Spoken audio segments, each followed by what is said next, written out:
Hello, good morning and welcome to Joy News at 6.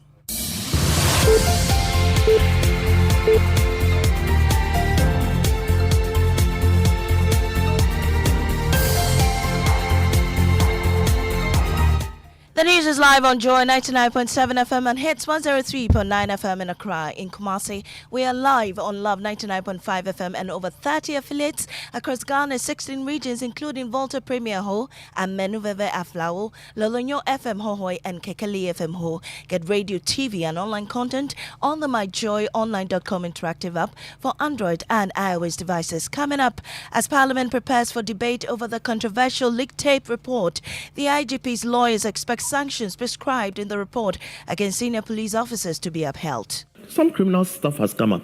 Let us. Which criminal stuff is that? Oh, the conspiracies and all those other things that have come up. So you're expecting criminal prosecutions? Well, there should be. Look, a lot of things have to come out of this so that it never happens again. Also, the minority casts doubts on government's $1 billion debt restructuring deal with independent power producers. It's just an attempt to push the obligation to another government. I've spoken to the IPPs and I can confidently tell you that there's nothing interesting, there's nothing positive about the claim from the finance minister. In business. Bank of Ghana Governor Dr. Ernest Addison projects further decline in inflation and a stable cedi in the coming months following deal with bilateral creditors and IMF program progress. We've got details on the Joy Business Report. And later, you brought joy to our community. Words of residents of Noka in the Eastern region as they heap praises on overall winner of the Joy News Impact Makers Awards. Joy News, I am so grateful. I have been receiving calls from all over the country, even individuals who want to support. These are more with me, Mami Sinyamiche Thompson. Please stay.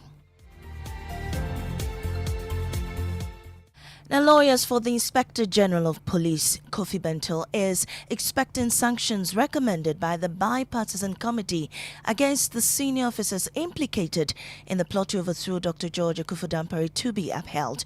As Parliament gears up for a debate over the committee's findings, Mr. Bentil emphasized the importance of maintaining the integrity of the police force and the rule of law. He spoke on PM Express last night. You see, not just discipline. Listen. We need to strengthen institutions. When you have certain policemen, jumping over and coming to you and trying to try their boss, and then you accept it. Some criminal stuff has come up.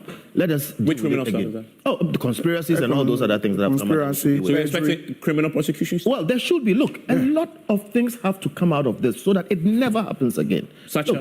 Such as you should never put the sitting IGP in a predicament where his junior officers have come to tell you things which were not true as proven.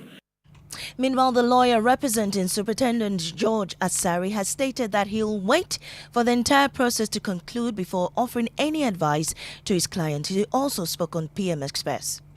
I think it's important for us to also inform the public that the report as it is now would have to be debated in the plenary. Yeah. Whatever that will come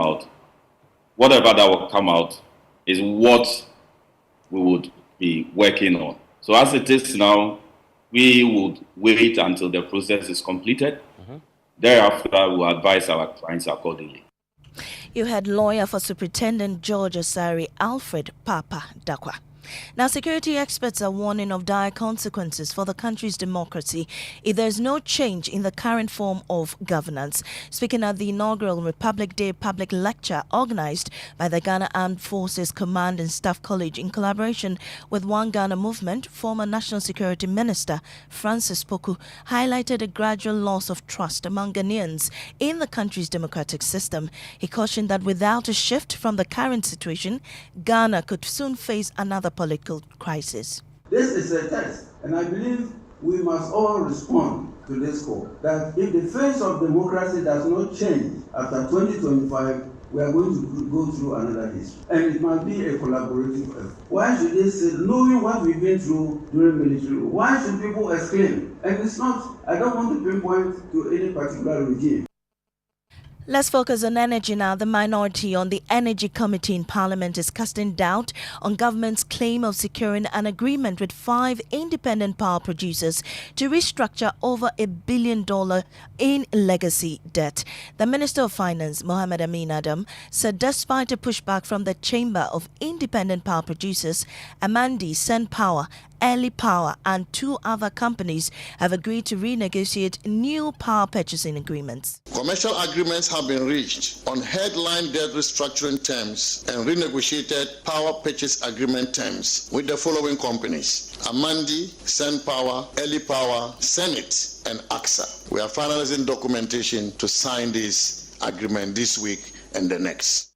But the minority is now daring the minister to provide proof of this renegotiated agreement. Ranking member on the Energy Committee is John Jinapo.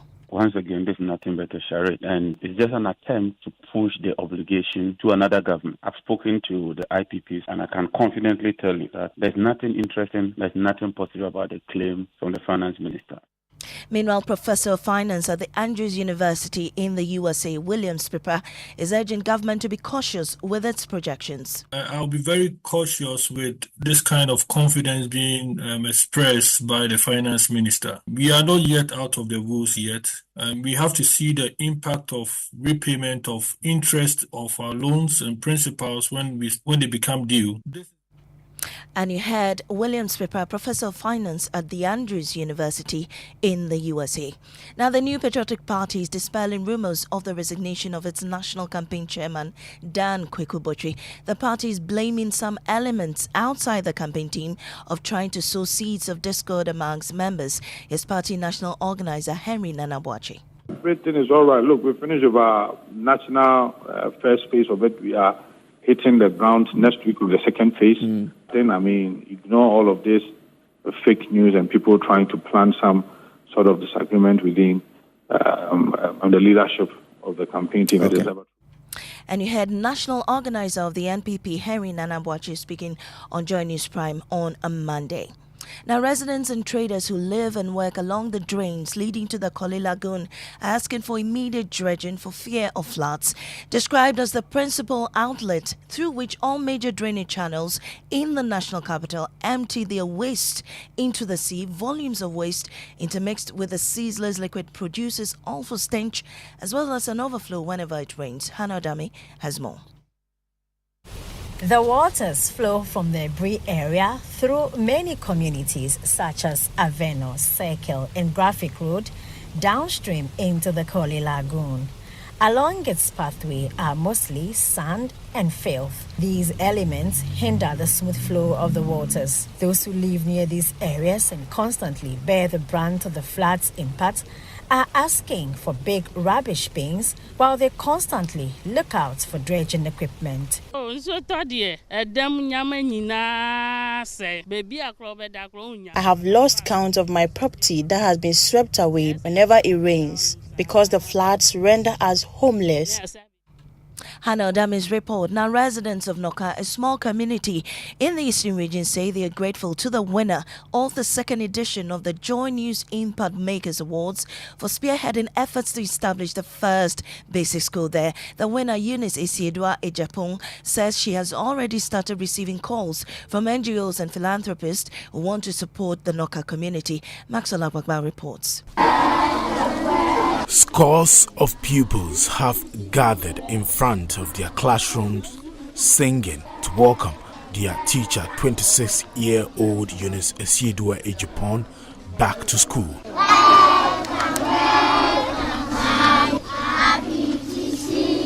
In fact, as the Bible has stated that here at the Noka MA Basic School, I've met Reverend Prince Obusin Tiamwa, who generously offered his church to begin this educational journey. Because all the children here go to Damai school, and it is very risky for the children by crossing the road. It is helping a lot because most of the children were not going to school. Secretary to the Noka Town Development Committee, James Siaokwachi, shares his appreciation for the blessings that Joy News and Eunice Ejapong have brought to their community. Joy News has been a blessing, I would say, to the whole nation. They have been helping us in diverse ways. Eunice says she has started receiving calls from NGOs and philanthropists eager to support the community right after she won the Joy News Impact Makers Award. Joy News, I am so grateful. I have been receiving calls from all over the country, NGOs, philanthropists, even individuals who want to support. And that inspiring report bringing us to the end of this morning's bulletin live on Joy 99.7 FM and it's 103.9 FM here in Accra and in Kumasi, Love 99.5 FM and over 30 affiliates across Ghana's 16 regions. I am Amiesi Nyamiche Thompson. Up next is business on the Super Morning Show. Jump on now. Go.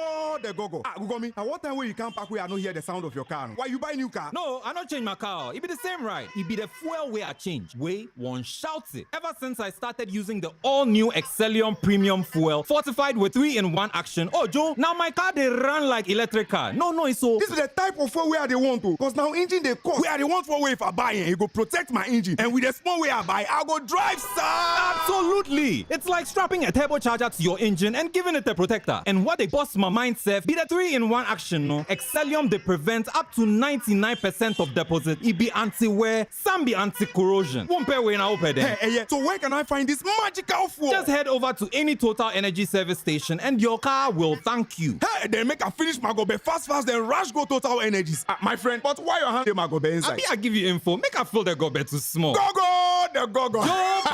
Excellium is designed to protect your car engine, decrease fuel consumption, and lower CO2 emissions. Don't say fuel, say Excellium. Choose Excellium, choose quality. Elam's story began 24 years ago, and it's all led up to this moment. From the first day in senior high school, the laughs when his friend Skelo had 0 in an exam, an M.T. fan getting broke, narrowly passing Prof. Shiwele's exams. He remembers it all, especially that long advice from Papa about what will really be at stake if he doesn't pass his exams. All for this very moment. Elam Jakpata, first class honors. Everything to look forward to. And just like Elam's story, Absa Bank believes there's something special about your story. And we invite you to write it with us. Your story matters. Absa. Do you know what that is? It's the sound of me looking into my Nido 23 grams promo sachet for a code so I can win in the Nido Obatampamo promo. Become one of the 3 lucky winners of a fully paid family getaway in Nido's Obatampamo promo. Look inside your Nido 23 grams promo sachet for a code. Dial *380*11# and follow the prompts for a chance to win big. This advert is FDA approved. For Pepsodent, smiles are one of the most important things we have. The problem is, globally, 1 in 2 children suffer from cavities. Pepsodent, with maximum cavity protection, helps to prevent the formation of cavities. Pepsodent, because every smile matters. This advertisement has been vetted and approved by the FDA. What is football? I elevated Inter to the pinnacle of European football by winning the treble. I beat the unbeatable Barcelona with Real Madrid, breaking all records on the way. I feel the hearts of the Romans with joy after winning their first European title. I am relentless, I am ambition, I am a winner. I am José Mourinho. I am football.com. Place your bets now. These LPG stations, do they even have permits to run? LPG stations are safer now than ever. We are duly licensed and fully regulated by the National Petroleum Authority, with full support from the Ghana Fire Service, Ghana Standards Authority, Factory Inspectorate, as well as the EPA.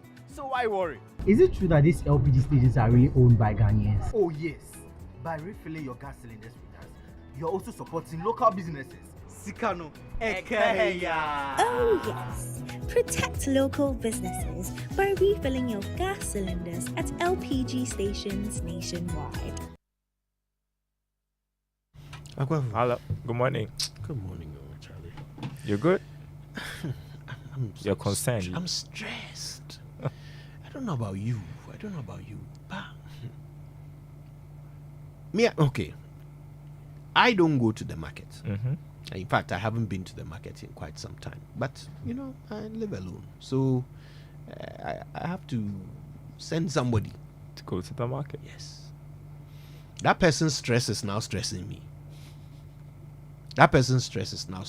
Because I gather everything I have, give to this person. He goes to the market and it's still not enough. Charlie, you get the phone call that I need this much more. What you gave me is not enough. They've changed the prices since last week. The rate at which prices are going up, Kojo. And cement is a perfect example, isn't it? Right? Yeah. And some people want to suggest that, look, it's arbitrary. But for them to have the barefaced temerity to just decide that year two, they must feel justified. Yeah. I want to hear from them. I don't want to assume, right? I don't want to assume that they are just doing it because they are greedy and they like money. In this economy, you don't just increase prices and expect that everybody will still pay you. Exactly. Okay. So if you feel like you must, if you do increase your price, I'm inclined to believe you feel like you must. Mm-hmm. But of course, it's frustrating. No wonder the trade minister is trying to intervene, right? Because it's mad. You start a project at the beginning of the year. By the end of the year, about 35% of the value of the cost has come on top. And a bag of cement is more than 100 cedis. So how many bags? 120. How many bags can you purchase with how much, really? How much building can you do? It's not easy. So and you see, in any time of hardship, if you know when it will end, you can plan. Mm-hmm. Not just plan, but you can even steel your mind. Steel, S-T-E-E-L. Steel your mind. Prepare your mind to face it. If you know how long you have to endure it. Right. Do you know how long we have to endure this? I don't. And, like we're looking forward to the IMF program. The money's coming in. We're thinking, the city would perform better and all of that. But the monies are coming. We're not seeing any change. There's some 3 billion additional money be coming. Everybody seems to want to tout this as the solution. Can you imagine how absolutely shambolic your economy must be if the only thing required to save it is an additional $3 billion. $3 billion! Shambolic. Yeah. I mean, how low have we sunk? And will it really change anything? Will $3 billion really level us up? Will it really suddenly make the city stronger and make prices go down? Do prices go down in Ghana? Even if it will, it's just for a period. A month, 2, 3. Nah, sir. So really, what do we have to look forward to? What I remember, a marriage counselor once told me that the only thing that makes a relationship survive is if you always have something to look forward to. Yeah. Doesn't matter, small thing, big thing. So you're at work, you are looking forward to seeing her when you get home.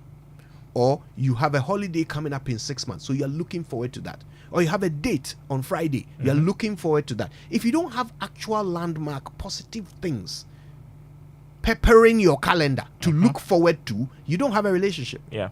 Because then you are just in a mundane routine. Exactly. That's what our economy is going through right now. Nothing to look forward to. Charlie! What? Okay. We have to go. We have to go. We have things to do. We'll talk more about this later on the show. But right now, for the 6 a.m. news, we're grateful to Total Energies. Total, we go the extra mile for you. And Absa Bank Ghana Limited. Your story matters. Up next, the Joy Business Report. And it comes thanks to Omni Basic Bank at your service.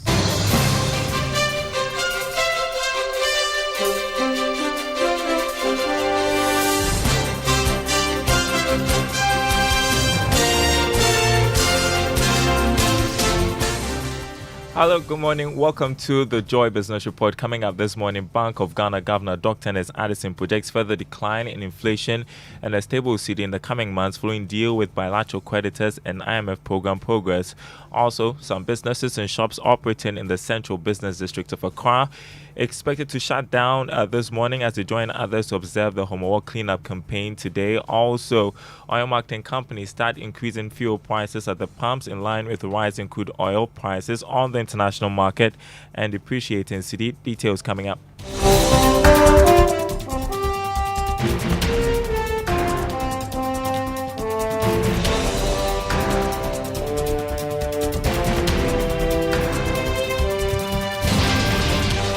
Thanks for being with us. My name is Daryl Kwao. Hello to our friends listening from Koforidon on KTU Radio. The Bank of Ghana Governor Dr. Ernest Addison is projecting further decline in inflation and a stable cedi in the coming months. The governor disclosed this at a joint press conference with the IMF and Finance Ministry on the economy. Here's more in this report. Bank of Ghana Governor Dr. Ernest Addison argued that this projection is based on some developments that have happened in the economy over the past month. Under the tight monetary and fiscal policies, stable exchange rates, and the expectation of improved food supply during the harvest season, all in concert provide the basis for stability in the exchange rate. The governor has also announced that customers of savings and loans companies, the capital markets, and some non-bank financial institutions will not be affected by the planned bailout that government is working to offer to customers of some commercial banks. Resources are not yet available, and as soon as the resources are made available, we would have to deal with depositors in that segment of the financial sector. The IMF, on the other hand, maintained that the projected stability will be achieved as long as government sticks to program conditions. Stefan Rode is mission chief for Ghana. Things are improving, the fiscal and external positions are improving, inflation is decreasing, growth is increasing, everything is going in the right direction. And I am pretty optimistic that the Ghanaians will see and benefit from the fruits of these reforms and continue to do so in the month and in the years ahead. The Finance Minister, Dr. Mohamed Amin Adam, maintained that all options are on the table when it comes to the financing option for the sinking fund to aid future debt payments to these bondholders and creditors. George Affe with that report. Now, economist Professor Patrick Isuming is downplaying the impact of the $360 million IMF cash on the economy.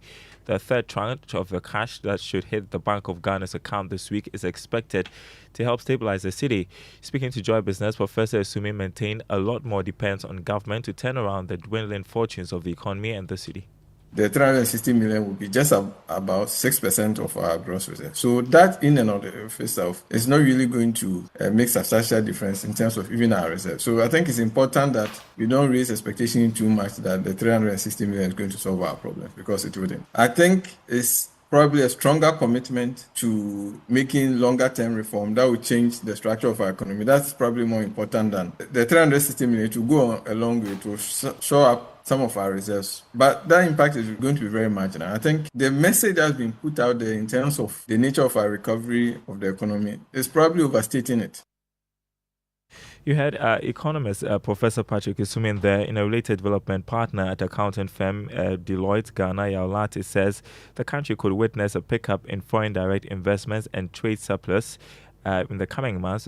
This prediction is based on Ghana passing the second IMF program review and deal with external creditors.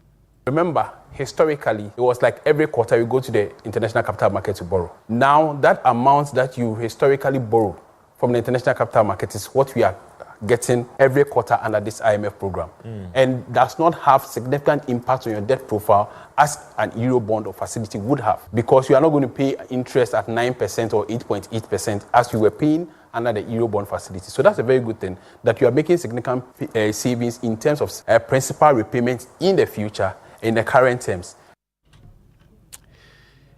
Now, moving on, some businesses and shops operating in the central business district of Accra and other parts of the city will be closed for operations this morning. The move is in line with the cleanup campaign being organized by the Ghana Traditional Council and the Accra Metropolitan Assembly. However, some of them have indicated that they will be open for business after the exercise ends by midday.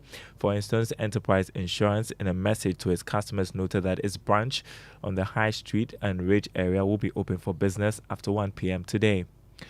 The Finance Minister, Dr. Mohamed Amin Adam, has revealed that the proposed bailout package payment is part of the planned expenditure for this year. Government announced that it is working to pay 1.5 billion cedis as second bailout for remaining customers of defunct banks. However, this has been described by many as an unplanned expenditure, which could feed into questionable election-related spending, but the Finance Minister disagrees. At the budget, there was provision of about 4 billion Ghana cedis to address the legacy challenges in the financial sector. And part of this is what we are channeling into NIB to recapitalize NIB.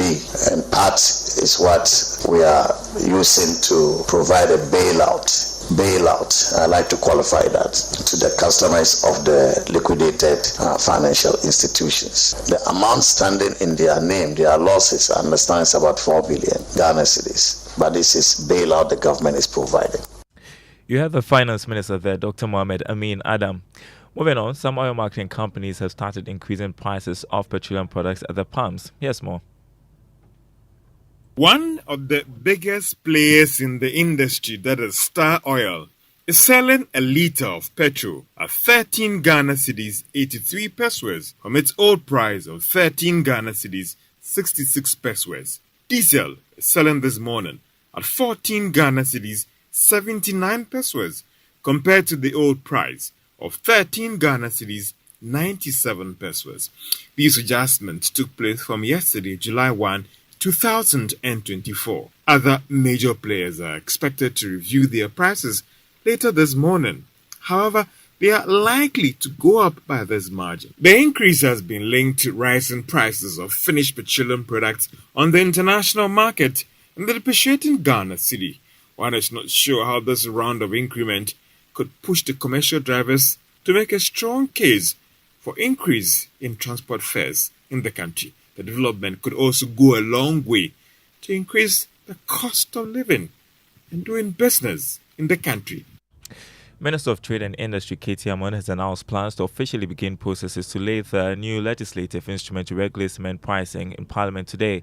It's coming after industry opposition to the move, which even resulted in some manufacturers boycotting a meeting with the Trade Minister yesterday due to the presence of the media. The Minister has been speaking to journalists about the importance of this regulation. I've given them enough opportunity to put on the table what the ideas are for us to sanitize the system. It seems to be that it is their way or no other way. So here we are. God willing, I will make the effort officially to lay my LI. And this LI is seeking to regulate pricing of cement in the country. I think it is atrocious to have a situation where every blessed minute there is increase in the prices of cement. That was Trade Minister Katie Hammond. Economist Professor Godfrey Bokwin has disclosed that geopolitical issues are increasingly influencing global financial support to developing countries like Ghana, hence they need to start looking within the industry to raise funding. He warned that this could leave developing countries worse off since the grants and loans will be influenced by the making bids of international lenders. Professor Bokwin therefore stressed the need to start reducing aid to make Ghana self-reliant. It's even more serious now with the global geopolitics, the rise of nationalism, as you rightly said, regionalism, and the rest of them, seeing what is happening with BRICS. In fact, we have even seen from the data that FDI flows and portfolio flows are equally being aligned with geopolitical alignment. So if you are more pro-West, you will tend to get some marginal increase in terms of FDIs from those countries. But if you are pro-China, Russia, or the BRICS, again, it has some implications. So that is where we are heading towards. And actually,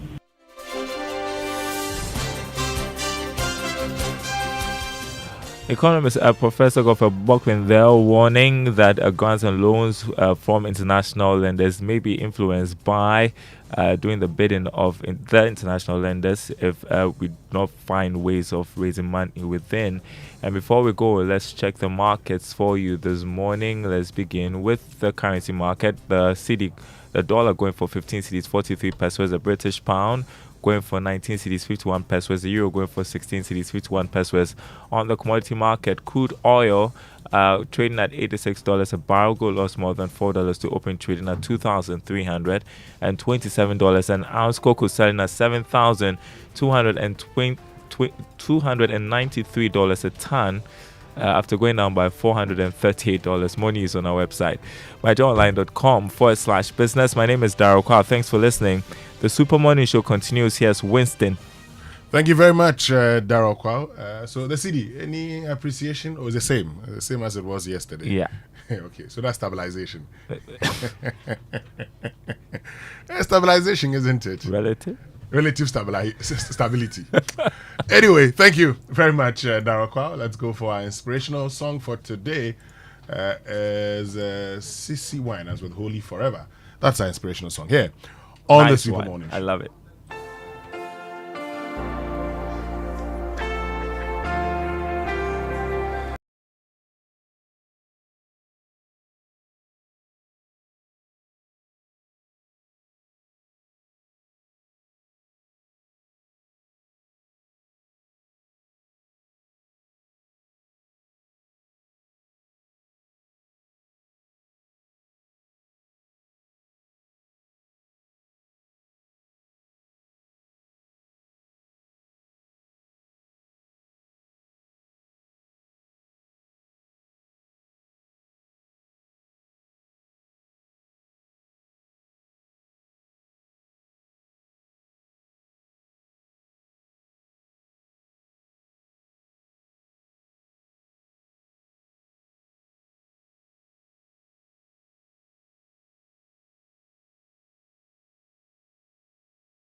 It's this morning. Hello, Ray. Hello, dear. I hope you are doing well. Hey, dear pa. Yes, you are his dear friend. But you should add the friend there. No, because that's always been the case. Contest. I'm not even sure why he's contesting the matter. You don't understand the environment we are in. Oh, no. So, people cannot say... Doesn't meaning exist in contest. Yeah, no, I'm saying every day I say my dear friend. Not today I say hello, dear. Yeah, I say you don't understand. Please, Let's get to our drive safe. Let's very quickly get there. Brought to us by Joy News and the Multimedia Group and supported by Toyota Superior Quality. So our tip today says, slow down. And this is very, very important. Part of being a defensive driver is driving at a safe speed. Defensive driving means always being aware of the current speed limit and following these laws. So please, drive at a safe speed. I'm sure you've noticed the number of accidents, especially with these celebrities recently, right? Running into people, killing people, right? And it's just because, they're driving at speeds that are unsafe. In some cases, driving vehicles that are not registered, not even, properly qualified, so to speak, to be on the roads. And as a result of that, and we are seeing them actually get away with it to some extent, because it never even rises to the point of being investigated in some cases. I mean, right? Well, sometimes you are not sure. There is this, yes, it was an English judge who wrote a book on rule of law, that the law is no respecter of persons. And that's a great sign that your laws work. Even how we report some of these accidents. I remember, when was the name? The gentleman who knocked somebody on the N1. Adam? Yes. The first report was that, an old woman crossed the vehicle and happened to have been knocked down by. The narrative was built as if the woman herself decided to come and hit the car and fall off. And every line in that particular story was suggesting that the health or the well-being of the gentleman was more important than the frail person who has been knocked down. But when did we get this low? And it's the same line I see with this, what's the name? The Wayne and... Yes. A 3-year-old child is dead. Yeah. In any proper state, people will be very angry that somebody that we have agreed that our law should protect first has been killed in a process like this. But it appears, everybody is congregating around a certain dramatic narrative that, yes, he was going to do something great. Then the next moment he found himself in trouble. Then God saved him along the line. Not my words, but I want to read to you what Kwame Jan, I believe the 100%. Kwame Jan wrote on social media, he says it's a ridiculous country. Which Kwame Jan? There are a couple of them. NCA Kwame Jan. Okay, good. Yes, Solomon Kwame Jan. Kwame Jan. Yes. Lowen kills a 3-year-old child by what appears to be a reckless driving using an improperly registered car that's very heavily branded. He leaves the scene of the accident to go premiere a movie. The day after, he shows up in church for a Thanksgiving, a day after he kills someone's 3-year-old child. Now, police arrest him finally, and this time he's so sick and wobbles into a police vehicle to court. Case is still pending in court. Yet, this clown, and I think it's an appropriate description, and he says, I'm not using clown playfully here, records a song until the neck braces, and records a song with the neck braces as effect. Most annoyingly, he actually asks in the song to wait, what have I done that you hate me this much? Can you imagine this impudence? Then he shows up before a man of God where he obtains instant healing and the braces dramatically removed from his neck. What the heck is this? We don't even give a toss about the little child who died because some fool felt he was too big to obey driving rules and killed a human being.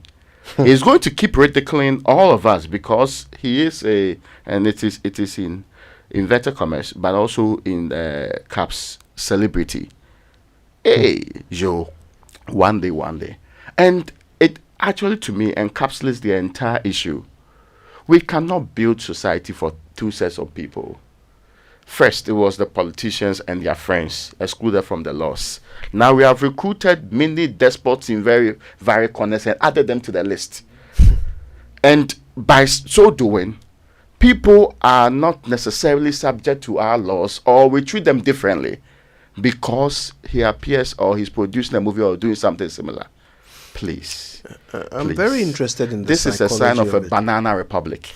I'm very interested in the psychology of it, because in other parts of the world, celebrities are revered much more than they are here. Yeah. I mean, you have paparazzi following people around. You have, you have stalkers. You have all kinds of things that are much less common here in Ghana with our celebrities. By people law enforcement build cults around celebrities.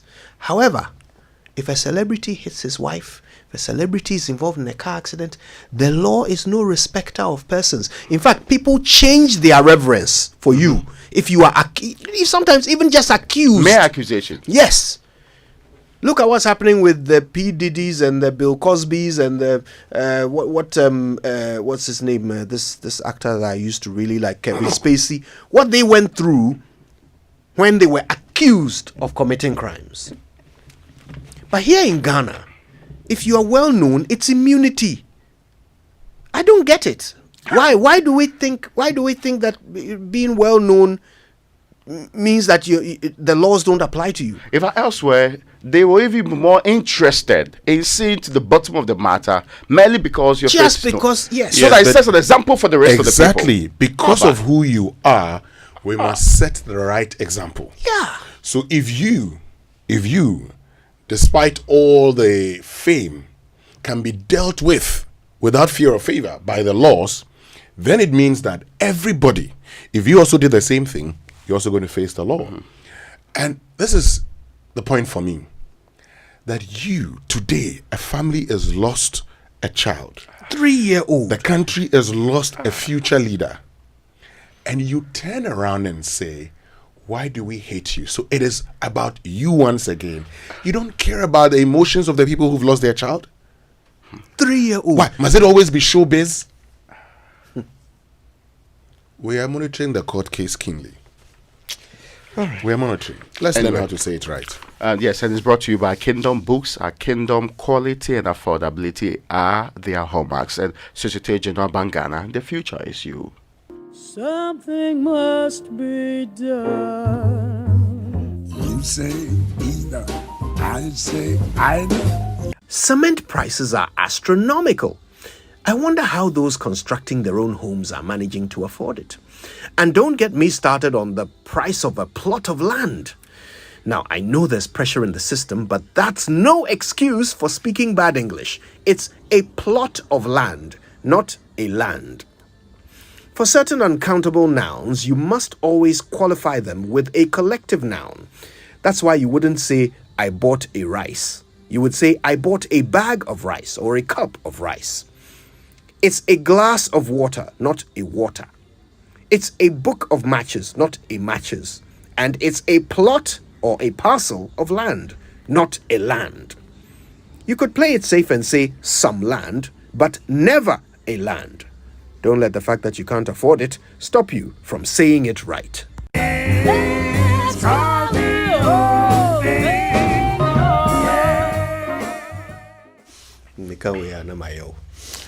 Well, right. Affordability these days, it's like talk of the dry.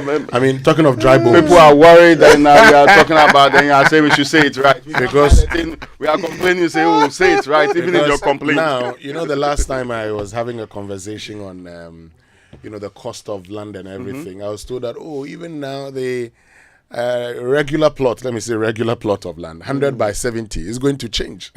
It will no longer be 100 by 70. It will be 70 by 80. Oh, really? Yes. Yeah, because they have to reduce it, because they can put it all together and it will become another, But, I mean, the land is there. God won't create land again. That's what they keep saying. So that's the end of it. So we can build a house, but don't bring your car. We need a redistribution plan as a people. Except for corrupt leadership, we need the state to intervene. It's a thorny issue. It has all the other links. We probably should make some time to have that conversation. Because at this point, the only way forward is to somehow superimpose order over chaos. That's true. And talking about order over chaos, my friend Prince just sent me a message and he says, the cement, we'll come to that, but he said the cement producers should actually go, the fuel way. show us the pricing. Yeah, the price build up, right? Show us the price build up. You say it's the city, depreciating, and the taxes. Let's see them. And I was worried when Katie Amond in his press conference yesterday was saying, I invited them to a meeting. And when they I all asked the boycotted. media to be here, they said no. If the media is going to be here, then they will not sit through. If that is true, the signal he's sending is that you are hiding something and he's on the right path. And he may be getting more support than you people. Indeed. So it is in your interest if you have a legitimate case. Because the suspicion is always on the side of those who are accused of profiteering. Yeah. All right, let's do the news review. It's brought to us by Syntex Tank, a strong, a tough, and Access Bank, more than banking. Now, the Daily Graphic is reporting this morning, EC to conduct voter transfer for security personnel and others, and 3 million children, those who are older than 5 years, to receive Ghana cards. That's the NHIA. They are going to pick up the cost. Now, Cyprus president shares Ayoko Botre's Commonwealth vision, and our foreign affairs minister is in the race heavily, moving around, campaigning to be made the Secretary General of the Commonwealth of Nations. Yes. Minister rallies support for economic upturn. That's also on the front page. And we're talking about the finance minister. He's been rallying support for Ghanaians as the country continues to implement a 3-year IMF program aimed at restoring economic growth. In fact, we are told that the amount of money we are expecting from the IMF is coming in. And so we are excited people that we are happy. Some are asking why we are getting 300 and co when we used to get 600 and others. But I mean, hopefully all of this will pick up so that the economy will pick up in due course. You see, the finance minister, I keep hearing him say, we've made savings here and there. But yesterday, Raymond, I don't know. I mean, I know you've read the statement that he read, the finance minister. Yeah. If you read that statement, he talks about savings between 2023 to 2026 based on the non-payment of the debt. Let's get that straight. No, hold on. So, hold on. Yes. So, you go slowly so that people would understand. Okay. With the non-illiterate people, the illiterate people in finance can understand. So, because of our debt restructuring, and we also decided that until the completion of the external debt restructuring, we won't pay. So, it started from December 2022. We've not been paying. We've not been paying. Per the agreements that we've signed, we are not going to be paying till December 2026. And then from there, we'll start paying. So apart from the Euro bond that he talks about, a 37% haircut on the principal amount, which amounts to $4.7 billion. Not interest. Not interest. Then he comes to talk about the fact that we have also, because of the deferred payment of interest and some principles that probably could mature around the time or could reach the time that we have to pay, between 2023 to 2026, there's a 4.1 billion saving, which we will pay post 2026. The 4.1 billion. It is not as if we're not going to pay it post 2026. No. It's not even a saving; it's a reprieve. Yes. So, even if you want to say time value. Yes. So, but post 2026, you're going to be paying the. So the time value. So the question. What's the value? We'll prepare now. We'll put money aside. Then the money would get us so much. It would get additional. We will invest it properly. The sinking get fund. Additional money on top of it. Then we'll go and use it to pay. Which money will we invest? The sinking fund. The money you're supposed to use to pay. Conversation. But you see, we've talked about savings. Which the money we don't and have already we're beginning to talk about stalled projects and how they can continue. Oh yeah, so we are not even going to put the money in the sinking fund, awaiting payment in the future. Yes, I mean, mindful of the fact that it's an election year. It's an election year. Truth is, you can play it nicely, but you must save towards that day, because come rain or shine, 2027 will come. So there's no further discussion, and about being unable to pay and getting the news for the bad. Yes, I mean, we like to say things. We always, we have made these savings, we have made that savings. Yeah, we can go into it, but the reality is that you've only deferred payment. Interim savings. And you will pay. And in fact, we can do the time value of analysis. You can actually do it in CD terms also, Raymond. Because if your CD depreciates between now and 2027, the amount of money you probably may be paying could be more.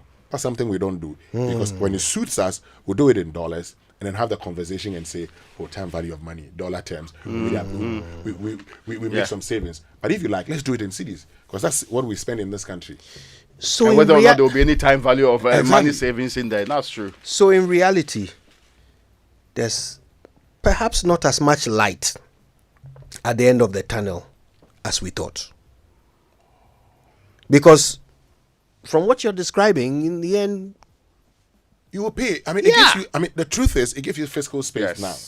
So you have some space to do a lot of things. But what that's the question. What are we doing with that fiscal space that's now? the conversation. And get them space. Projects. And it's the conversation that I'm sure would happen today at the ASA conference hall when the Ministry of Finance together with ASA have their roundtable discussion.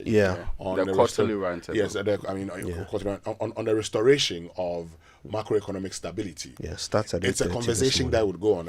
Because if we don't have that conversation today, we will come back in 2027. I don't know where we're going to be, but if all of us have life, and I pray we do, we'll be here, and we'll refer to this day. Let me put a date down: 2nd July 2024. That we said it. Well, the last story that I want to bring your attention to. Ever be a day when we will just look into the future and say, I'm looking forward to this date because we have done the right things today and we will reap the fruits on this date. So I'm looking forward to it. Yeah, I think also we are in a hurry. Maybe it makes all of us look good. We are in a hurry to share good news, even if it's not really good news. We are in a hurry to package it nicely and present it as, well, we have recovered. We are now jumping on the bigger scales and doing big things now. What does that? Is that we don't face reality. People have high hopes and expectation is very high. Then they get their hopes dashed again. And then they believe less in politics and the people who are active in it. Anyway, now the very last story here is senior police officers referred to Privileges Committee. The special committee of inquiry set up to probe the conspiracy to remove the IGP from office has referred to senior police officers. I was looking through the report to see whether this is also the report that's signed by the chairman, which is what we have known as the standard. But it appears this is also the same report that the other members of the committee are signed that the chairman's signature is not on. Perhaps we can wait for Chairman Atachia to present his report so that we will know whether or not we are dealing with the right one. And I'm not so sure why there appears to be some haste to what they talk about. I saw another story that says, IGP has been exonerated or something. All of those ones are still referencing the report that is not the chairman's report. Why is there a need to do so? Well, you're right. Why is there a need to do so? Let's get to the daily guide for today. Freddie Blaze Hughes, a Black One Media General. IGP leak tape you talked about. Superintendents Asare and JB lied according to a report, and you've asked the irrelevant questions. Malam arrested for suspected ritual killing, and that's the issue in Tamale, and is it the one that they went to burn the place? Yes, they've burnt the place, and with the evidence there. I mean, this is akin to how we treated what's name of the Beckley. Yeah, Dr. Beckley. Yes, I remember. That was a very scary one. Yes. It was on the newspaper. I never wanted Horrifying. Horrifying. Yeah. So they go there and burn the evidence. That also here, Senator shows of continuous stakeholder engagement, $360 million. Sorry, on what? On the hotels. They say suspend that thing. They say you are doing continuous stakeholder engagement. Suspend, yes. No, hold on. No. I mean, I think this attitude of Senate is becoming problematic. On one hand, we're told that the minister, when he meant labor, said, I've asked them to put it on hold. It didn't take 1 week. Board chair was out there saying, I will see through that this is done. Was it put on hold? Then again, your regulator says, suspend the thing. And so, we are still doing stakeholder engagement. Towards what? What you have suspended? I mean, it's very simple. Suspend it. Yeah. Suspend it. Why is there so much haste? Exactly. And then, beg your pardon, the big one here says, Baumia unite Napo. Wound to me. I saw the picture.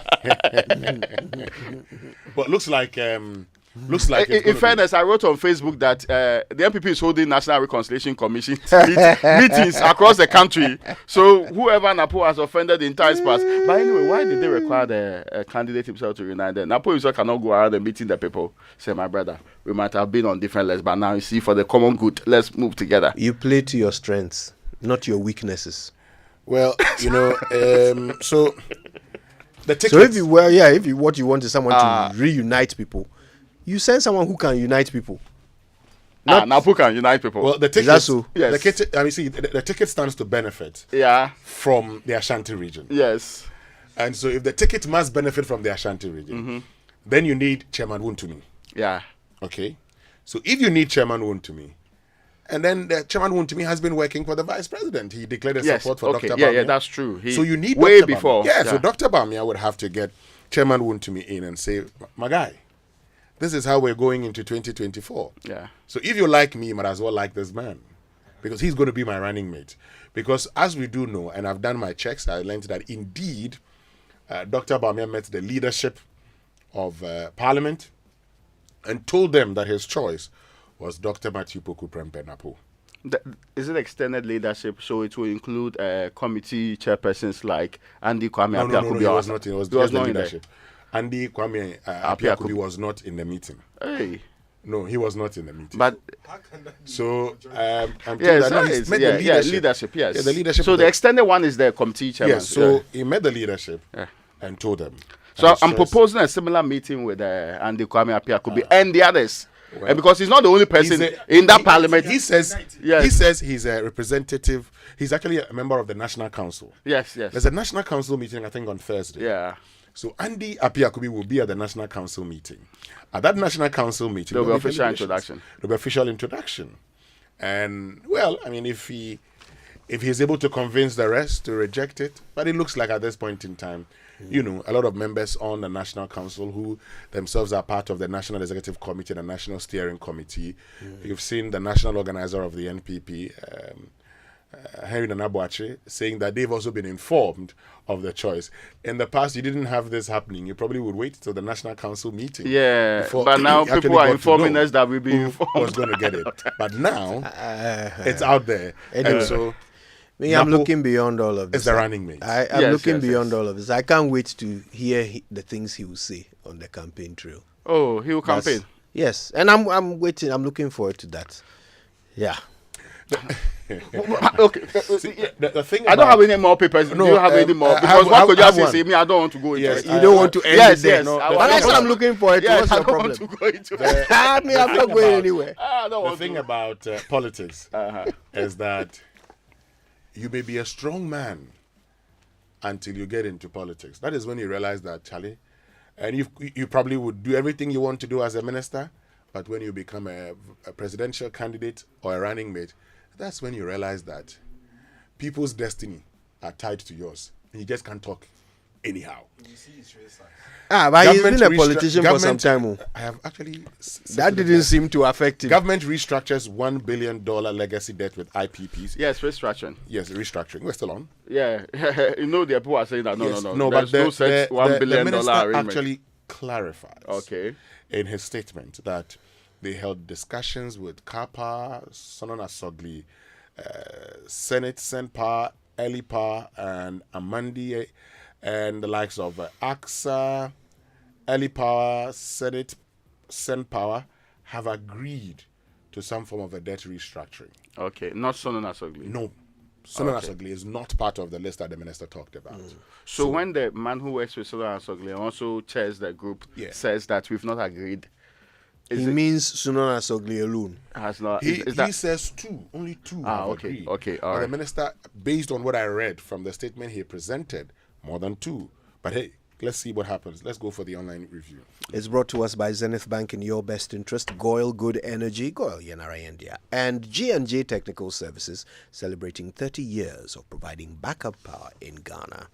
Right, Bagbin calls for abolition of ex gratia payments, declares the system outdated. He's actually been saying this for quite some time, hasn't he? Except that he's been more than 6-time beneficiary. Yes, I don't know when he had the epiphany. It was after the 6th time.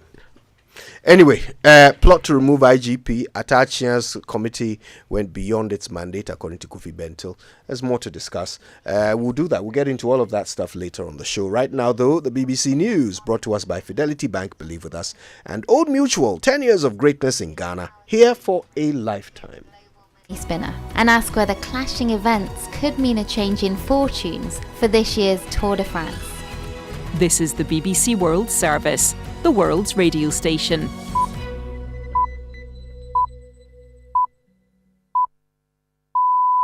There are a lot of innovators making a difference across Africa, and this week on People Fixing the World from the BBC World Service, we're going to Kenya to meet some of them at a special event.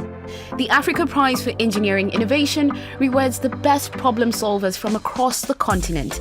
Today we meet the finalists, including someone who's come up with a pest detector for crops. For us, when we see increased yields, when we see reduced crop losses, when we see improved livelihoods, lives changed, I don't think there's something that can be more encouraging than that, even to us and the team.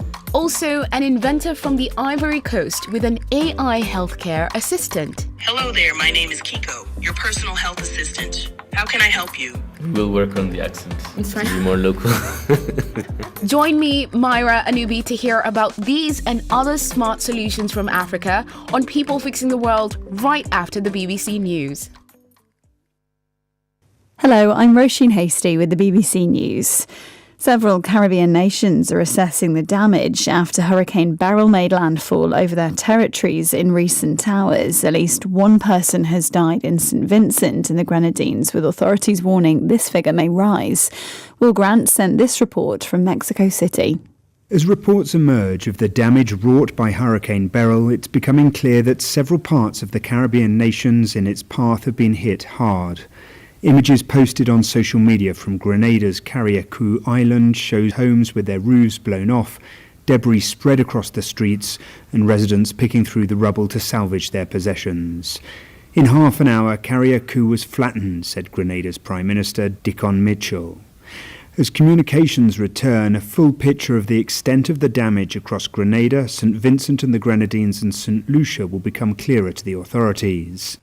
Many Palestinian patients have been forced to leave a hospital, and displaced people have been fleeing from tent camps in Khan Yunis overnight. It comes after the Israeli army ordered an evacuation of parts of the southern Gazan city, and assigned troops are likely to launch a new ground assault. Yolan Nell reports from Jerusalem. In the darkness, straggling lines of civilians began a new journey on foot out of the evacuation zone in eastern Khan Yunis as others left in cars piled high with possessions. With the latest Israeli military order covering the area around the European hospital, ambulance crews rushed injured patients to nearby medical sites. The order suggests that Khan Yunis will be the latest target of Israel's raids into parts of Gaza it has previously invaded during the war, as it pursues regrouping Hamas fighters. President Biden has condemned the US Supreme Court for ruling that ex-presidents, including Donald Trump, enjoy partial immunity from criminal prosecution, saying their decision made him fear for America's democracy. Mr. Biden said there would now be virtually no limits on what a president could do, and this was dangerous and, as he put it, a continuation of the Supreme Court's attack on a range of established legal principles. The Mexican authorities say at least 19 people have been killed in a clash between drug gangs in the southern state of Chiapas. Here's Ian McWilliam. The decaying bodies of the dead were found after members of the powerful Sinaloa drug cartel published a video boasting that they'd killed members of a rival drug gang, calling itself the Chiapas and Guatemala cartel. The bodies were found in and around an abandoned cargo truck in the municipality of La Concordia, near the border with Guatemala. At least 4 of the dead were Guatemalans, according to the Ministry of Public Safety. Violence has been growing in the border region, which is a key transit area for the trafficking of drugs, arms and migrants towards the United States. World News from the BBC. The Hungarian Prime Minister Viktor Orban has arrived in Kyiv, seen as the EU's most pro-Kremlin leader. It's his first visit to Ukraine since the full-scale Russian invasion. Mr. Orban's meeting with President Zelensky comes a day after Hungary assumed the presidency of the EU Council. Mr. Orban is the EU and NATO's most prominent critic of military aid to Kyiv. A new government in the Netherlands is being sworn in almost a year after the previous one collapsed. A former intelligence chief, Dick Schoof, takes over from Mark Rutte, the country's longest-serving prime minister. The right-wing coalition is made up of 4 parties, the largest led by the anti-immigration politician Geert Wilders. Centrist and leftist parties in France are making frantic efforts to block the far-right National Rally from winning an overall majority in the second round of elections. They're cutting deals to ensure only one candidate stands against the rally, where 3 contenders have come through on Sunday. Hugh Schofield in Paris says the prospect is unclear. What might happen is that the anti-RN forces in the country get their way and the RN, the National Rally, is unable to form this government, which is, they would say that is a big victory. It would open another door to another crisis, a crisis of utter paralysis in Parliament. It would also allow the National Rally to say yet again, we've been thwarted by parties who have nothing in common with each other except their hatred of us. And once again, the popular will has been blocked by connivance of parties in Paris, which will just build up more and more support for the next election. The famous Parisian drag and cabaret club Chez Michou has closed down after nearly 70 years in business. The venue, which inspired the French comedy film La Cage aux Folles, said the Hollywood remake The Birdcage said a lack of bookings had put it into financial difficulty. It said strikes, protests, parking issues and the impact of the COVID pandemic had all played a role. BBC News. People fixing the world. For decades, we have helped businesses connect with their trade partners all over the globe. From Ghana to Burkina Faso, Côte d'Ivoire, Benin, Togo, Senegal, China, Morocco, France, Netherlands, and many other countries. We have made it possible to bring Ghana to the world. We have brought small and medium businesses closer to their customers across the regions in Ghana with our SME support facilities. We have brought relief and smiles to the faces of families with our employee personal loans. With our cutting-edge technology and digital support, we take the burden of complex thinking off you, making life simple. That is who we are, as close as a partner. Bank of Africa. We are indeed the African bank with the global reach. Good energy hits the road with exciting choices to energize your ride, giving you more options to take you further. Watch this space for your choice. Goil, yeah. After tasting 10 cedis worth of Abochi's kebab, you finally decide to buy some. Abochi, add more pepper. He wraps it up and you take it home. Just when you're about to dig in, you see your name in bold Times New Roman font size 14 on the paper. And that's when you realize it's the CV you submitted for a job last week. The job market is changing rapidly. AI, clouds, holograms. Who knows what's next? Over 34 million Ghanaians. What makes you stand out? Get the X Factor to get ahead with tech courses from ALX. Choose AWS Cloud Computing, Salesforce Administration, Data Analytics, Data Science, Front-End Web Development, Back-End Web Development, or AI Career Essentials. Search ALX Ghana online to apply now. ALX. Do hard things.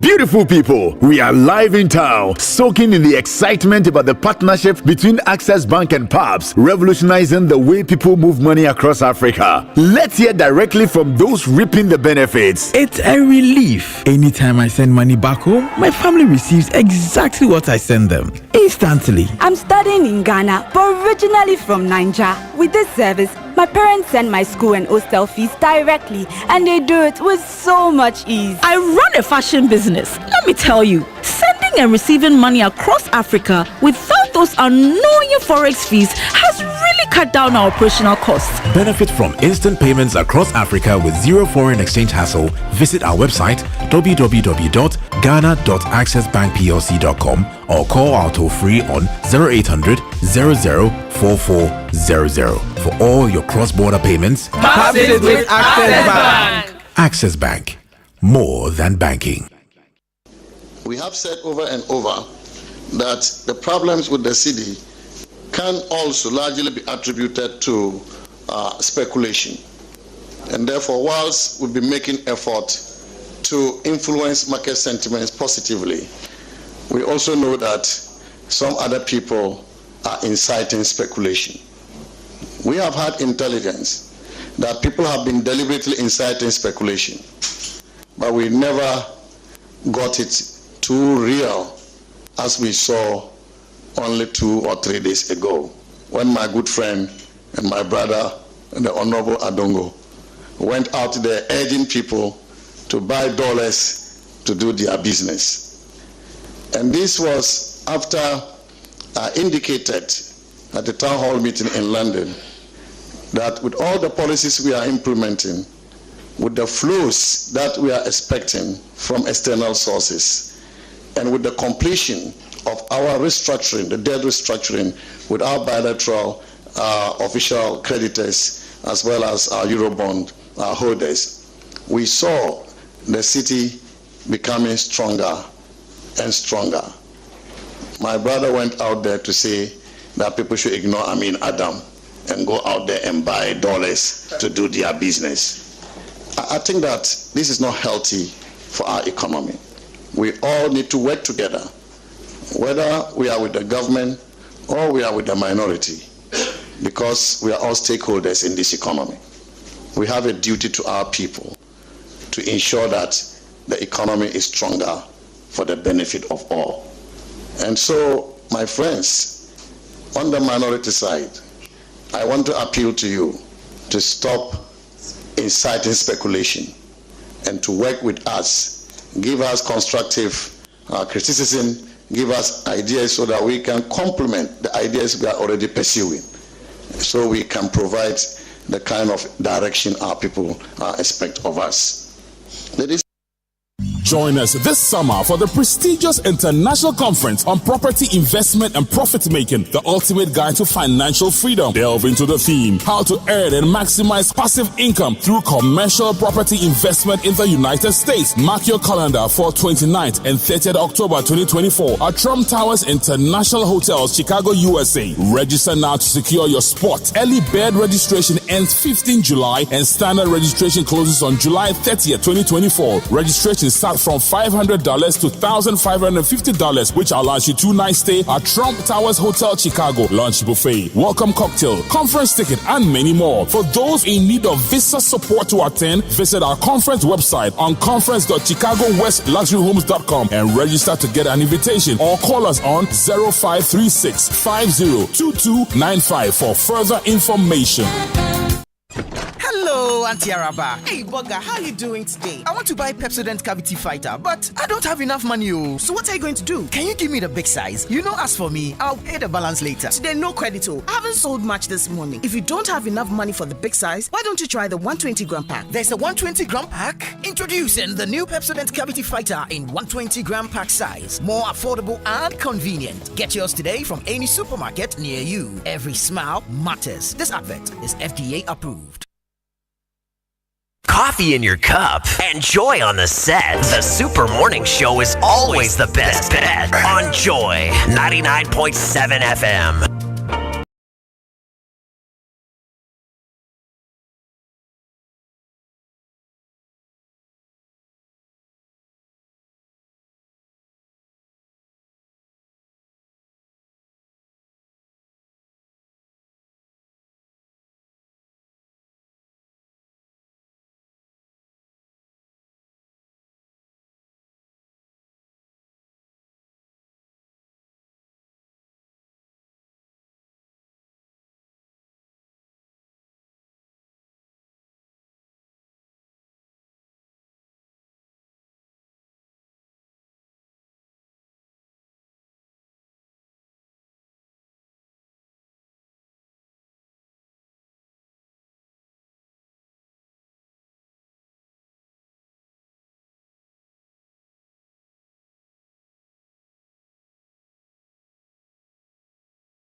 problems with the city can also largely be attributed to speculation.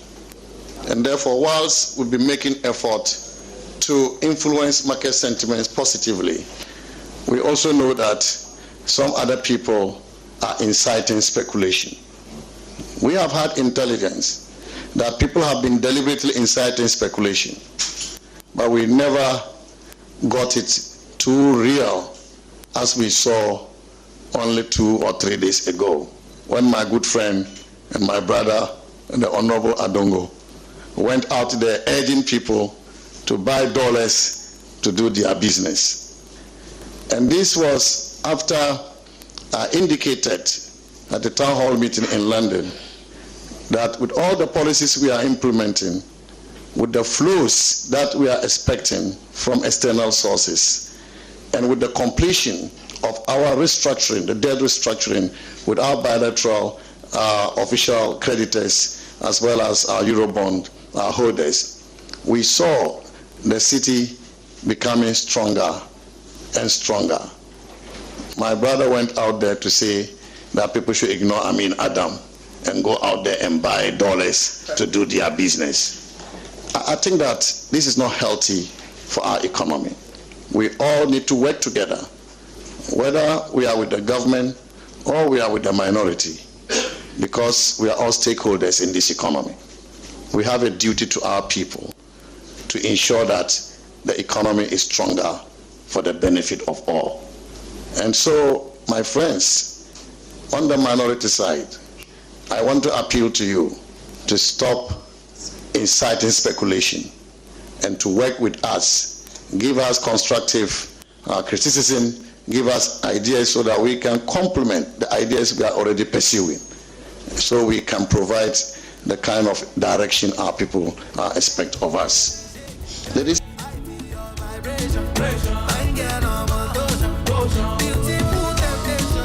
Yeah, Dr. Amin there, the finance minister, calling on the other side of the house to join hands in helping to instill confidence in the economy, particularly, to discourage speculators from driving up the price of the dollar in comparison to the cedi. I agree with him. I agree with him that nobody should be doing things to jeopardize the economy of the Republic of Ghana. It affects all of us. I mean, yes, partisan politics aside, there is also the need to make sure that we do not make it worse for our economy. We're already in some serious situation already. And if our attempts at getting out is going to be real, it has to be properly dealt with. Yeah. Now, not long ago, I heard the Bank of Ghana give some reasons for it. They also raised the matter of petroleum payments and the possibilities that we have. We may not be able to agree on a deal. Apparently, we have done that agreement to the deal. Then they also mentioned the other point to me that petroleum payments was an issue. Also, monies we have spent within that space, which is also a factor. So they are working on it. And the Bank of Ghana then listed what they were doing to deal with speculation. I'm expecting the minister to head in a similar direction. You cannot rely on, be it Adongo or any other person in the minority, to all of a sudden back on a moral campaign that says, we will not say the things that may make us win an election because it's for the good of the economy. Yeah. We know that we can't really rely on them to do the right thing. Yes. In fact, you cannot rely on, even he knows truly that politicians have a special behavior when political power is at stake. And if he were to be on the other side, I'm sure he would have been driving a similar narrative on this particular matter. But the most important part is that what are the proper measures we are putting in place? We cannot, and sometimes we tend to create the impression that our problem is purely out of speculation. There are fundamental issues. There are also other issues that they can fix as people who are running the economy. If you are going to leave the management of the economy to the grace of possibly having anybody not talking down the city, please, we will not fix the economy today. So don't pass the buck. Deal with it where you sit. It's important that when you take the mantle, you don't give excuses. Akufo used to have an expression. Say, fix it. Yeah. If the country is broke, fix it. So that's the same thing to him. But of course, that caution It's relevant to everybody. Talking down the city only hurts all of us. I just suspect that perhaps he should look inward before he looks outward. Because there are people, even within the government, who you would expect to be interested in propping up the city, who say things that end up devaluing it. And of course, I'm talking about the Deputy Trade Minister, right? Deputy Trade Minister who was heard talking about how we must all wait until after the election before Dr. Bawumia will implement a solution to the falling value of the city. Right. It's actually not Deputy Finance. Deputy Finance Minister now. Thank you for the correction. Dr. Stephen Amwa, right? Yeah, Deputy Finance Minister.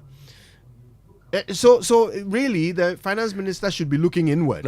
If he wants people to say things that will not talk down the city, maybe he should have a meeting at the ministry first. So you know, charity begins at home. Yeah. So you probably would hear Stephen Amwa making the point, and again, and that's where Raymond talks about the politics of some of these things. And so the politics of it is that today you're faced with the depreciation of the Ghana cedi.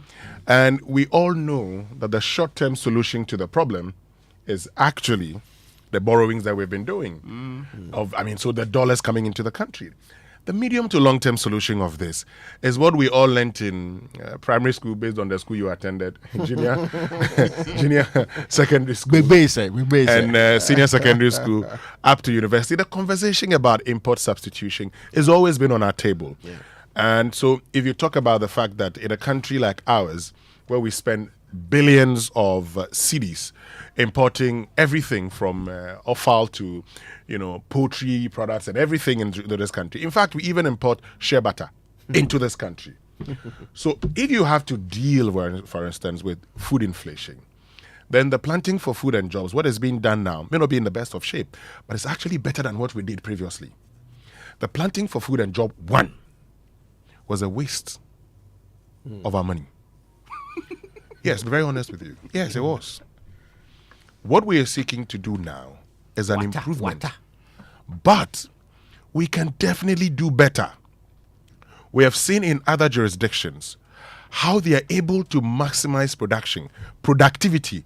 So the same hectare of land that gets you 2 metric tons could probably get you 10 in, say, Brazil. So what do we do? What must we do differently? And these are things that we see. Look, I read an article by Professor Ayiku. He was talking about genetic engineering, Raymond. And it was way back into time. Yeah. And so we have the expertise here. You know our problem? We talk a lot as like the man who weeds with his mouth. We know all the solutions to our problems, but we never solve them. If we're going to continue talking, if we don't do anything, recently, Alan Chemanting, I watched him say that we did not make budgetary this thing. We didn't budget for 1D, 1F. And it was fascinating because this is a man who was perhaps whose idea we were supposed to implement anyway. Yes. But he was supposed to be in charge of a sector. And we kept on saying every year we are making progress. Some of us said, no, you're not doing anything. And they kept on saying that we are making progress. But years down the line, his real admission is that, it was half-hearted. There was no real intention to pursue this. Yes, I have told you here. That is the politics of it. And I've told you here before that, look, I did a paper years ago on when the people don't matter, an analysis of the one district, one factory. Look, we played a lot of lip service to this, and I'll tell you why. In 2017, when Ken Oforiatta in March of that year presented the government's first budget, he said they were allocating 2 million Ghana cedis to each district assembly. You know for what it was going to be used for? As equity funding, seed funding for the one district, one factory. In 2017, we had the realization that you needed to invest money. By 2018, there was no money. What did we do? In fact, in 2017, the government went around, districts, telling them, bring your top 3, how do you call it? Performing top 3 companies that you want us to invest in. By 2018, what we have started doing was just to encourage people to come in there. They go for loans. We give them, some tax waivers and say, we're going to take a portion of your interest. And that was the end of it. We just we're not so serious with it.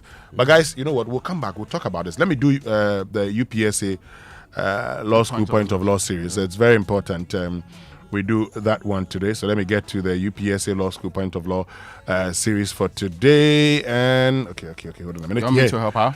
Okay, if you have it, let's go. In cases involving trial of accused persons for sexual offenses, the court must always confirm the allegations of the victim with some other evidence before convicting the accused person.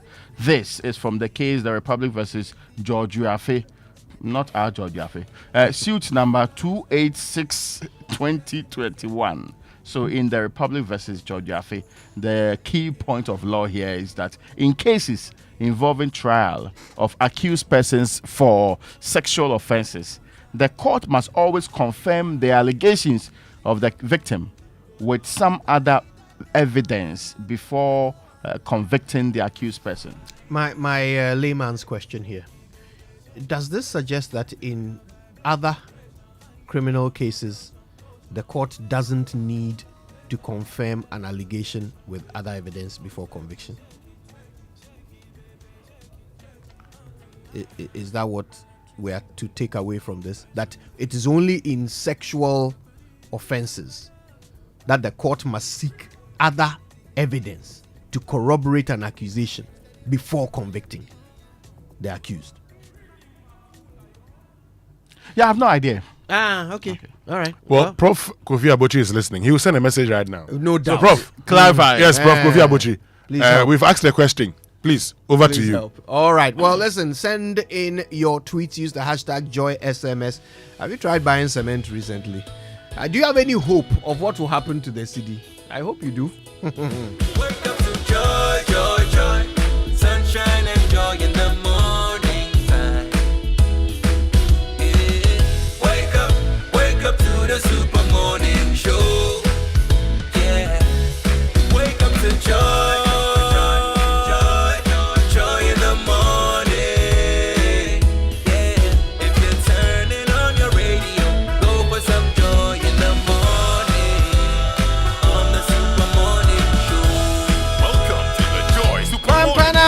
Pop quiz. Which bank in Ghana is always at your service? Omni Basic Bank. Thank you. Which bank is ready to assist you with their 24-hour state-of-the-art contact center? Omni Basic Bank. And which bank in Ghana is the fastest growing corporate bank and Bank of the Year 2023, Raymond? Omni Basic. Thank you. At Omni Basic Bank, they are always at your service. So call them on 0307 086 000, or you can try 0302 758 555, or the toll-free number 0800 100 790. You can also go to any of their branches across the country to open an Omni Basic Bank account today and enjoy exceptional customer service. Omni Basic Bank at your service. Now, join Chicago West Luxury Homes this summer for the prestigious International Conference on Property Investment and Profit Making. This is the ultimate guide to financial freedom. Delve into the theme, how to earn and maximize passive income through commercial property investment in the United States of America. Now, mark your calendar, 29th and the 30th of October. Just write it down. You make sure that it is coded and also highlighted. 2024 at Trump Towers International Hotels in Chicago, USA. Register now to secure your spot. Early bird registration ends 15th July and standard registration closes on July 30th, 2024. Registration starts from $155 $2,550. Now, it also allows you 2 nights stay at Trump Towers Hotel in Chicago. Lunch, buffet, welcome cocktail, conference tickets, and many more. You may even meet the incoming president there. Speakers: Roman Bassi, USA, Bob Marsh, USA, Jared James, USA, and also many more. For visa and support, that's what you should know. For visa support and further information, please visit our website. And the website, just go to conference.chicagowestluxuryhomes.com. conference.chicagowestluxuryhomes.com and register to get your invitation, or call us on 0536 502295 for further information. So, What are you up to today? Are you shopping at the mall or buying fuel for your vehicle? Are you enjoying your favorite meal at a restaurant or getting home essentials at your favorite shop? Or you're shopping online for the things you need? Wherever you go, whatever you're doing, do it with an SG Visa card. The SG Visa card is your best option to make payments for goods and services online or anywhere with a point-of-sale machine. Enjoy a world of amazing opportunities available with the SG Visa card. Go about your business anywhere in Ghana with the comfort and security of your money available to you always. Make your life easy and use your SG Ghana Visa card today. To find out more, call 0302-214-314. SG Ghana, the future is you. Now, do you have a game-changing, innovative business idea or project that can impact society? Well, this is your moment. Total Energies presents the 4th edition of the Startup of the Year Challenge. I like it. Well, you know, when you invent a new word, you have to do orientation for the masses. Now, this year, Total Energies is looking for 3 winners, okay? The best entrepreneur, also known as the InnovUp winner, the best project or innovative business idea exemplifying recycling and minimizing waste, which is the Cycle Up winner, and the best project promoting or relating to sustainable and affordable energies, the Power Up winner. And that's not all. 4 additional projects in the Power Up category will be selected by an international jury. So don't wait any longer. Apply now at startupper.totalenergies.com for your chance to win financial support, professional mentorship, and a spotlight for your project. Terms and conditions apply. Hashtag Total Energies, hashtag Startupper Challenge. Now, Toyota Ghana extends a heartfelt thank you to everyone who attended our service clinic on Saturday, the 29th of June. We were pleased to have engaged and served our cherished customers who took advantage of our free comprehensive diagnosis, headlamp cleaning, body waxing, and discounted part sales. Some human beings have not seen waxing before, but the cars actually enjoy some anyway. Please, are you trying to throw some shade somewhere? Now, Toyota Ghana reminds you that the care for your vehicle doesn't stop here. Winston, it doesn't stop here. If you need any further service or support, don't hesitate to reach out to us at the Legon branch, where our team of dedicated technicians and engineers are always ready to assist you with all your servicing needs. Now, drive safe this rainy season and always keep your vehicles in top shape with genuine spare parts and genuine care from Toyota. For more information or to book a service, visit us at toyotaghana.com or call or WhatsApp 0257 955 447 0257 955 447. Toyota, superior quality. And Access Bank has brought banking closer to you with our agency banking service called Access Closer. Yes, we've brought banking right to your neighborhood. Look out for an Access Closer agent in that neighborhood store, mobile money outlet, supermarket, barbering shop, or pharmacy near you. So go on and deposit or withdraw cash, pay bills, buy insurance, transfer cash to other banks, link account to mobile money wallet, and much more with Access Closer right in your neighborhood. That's not all. You can also be the bank in your neighborhood, become an Access Closer agent, and earn over 10,000 Ghana cedis monthly. What are you waiting for? Call us now on 0302 742 696 to register as an agent today. You can also visit our website, ghana.accessbankplc.com, or social media for more details. We're closer than you think. Access Bank, more than banking. All right, well, every time we eat, food and sugars are trapped between our teeth, leading to tooth decay, gum disease, and in some cases, foul breath. Now, brushing your teeth every morning and night with Pepsodent Cavity Fighter gives your teeth the protection they need, leaving you with 10 times stronger teeth. Pepsodent Cavity Fighter is fortified with profluoride and microcalcium ingredients, sealing the invisible holes in your teeth. This prevents cavities, keeps your teeth strong and your mouth healthy. Pepsodent Cavity Fighter, maximum cavity protection, 10 times stronger teeth, 25 years of educating all of us to brush day and night makes Pepsodent the recommendation of the Ghana Dental Association. You can get Pepsodent at any shop near you, or you can call the customer care center on this toll-free number 0800 2030.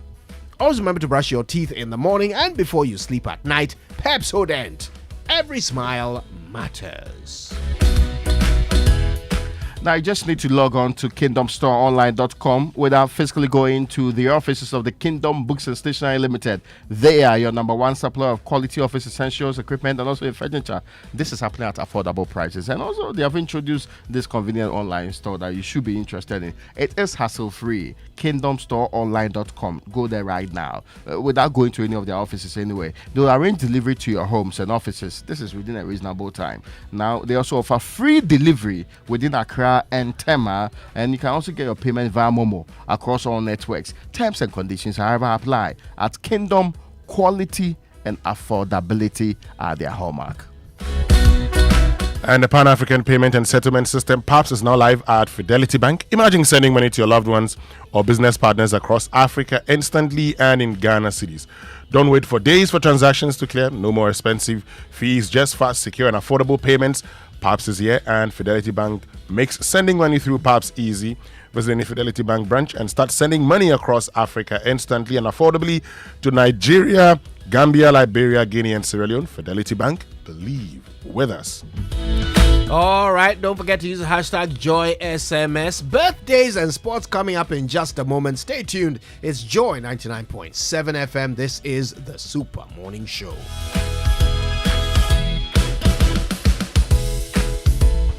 Life is a stage, and we're all players, playing the supporting role. The title of my poem is Playing with rhythm.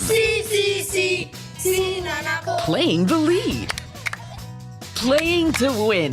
Playing with gusto. Playing for the sheer thrill until the curtain falls. Because every journey begins with play. Kickstart yours with MTN. So, what are we doing today? MTN.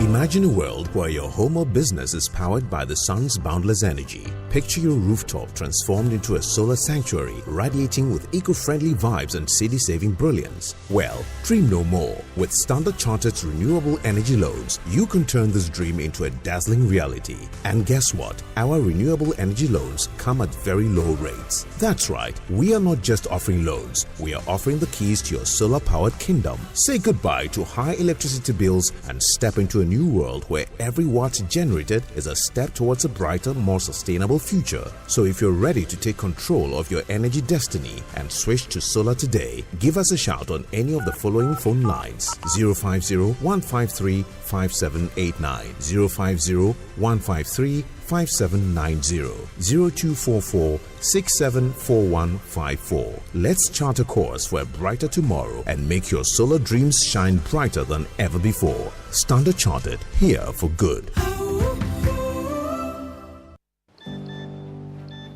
Life in Denmark can be quite different for an African legend like Michael Essien. The weather, the food, the silence. But there's always a place he can call home. Home is where your heart is.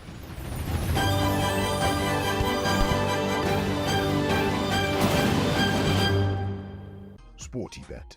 Play with champions. And where do you think you're going? To train in the garden. With my broom? Mom, it's a javelin. Oh, really?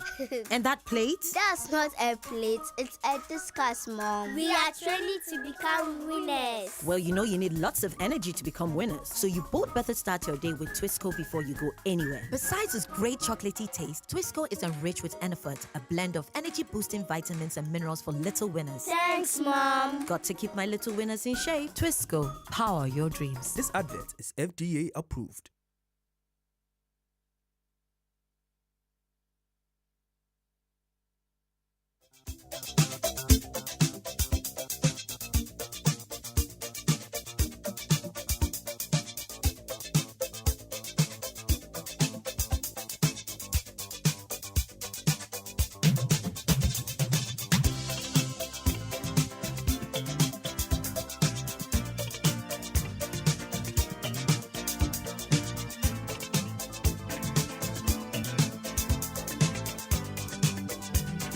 All right, let's get to it. Birthday messages on the Super Morning Show are brought to you by MTN. Everywhere you go. And Bank of Africa, the African bank with global reach. Bank of Africa, as strong as a group, as close as a partner. All right, who's kicking us off? This one says, happy birthday to Andrew Ayamga of the Assurance Department at Deloitte Ghana from your country, managing partner Daniel Kojo Owusu and all staff.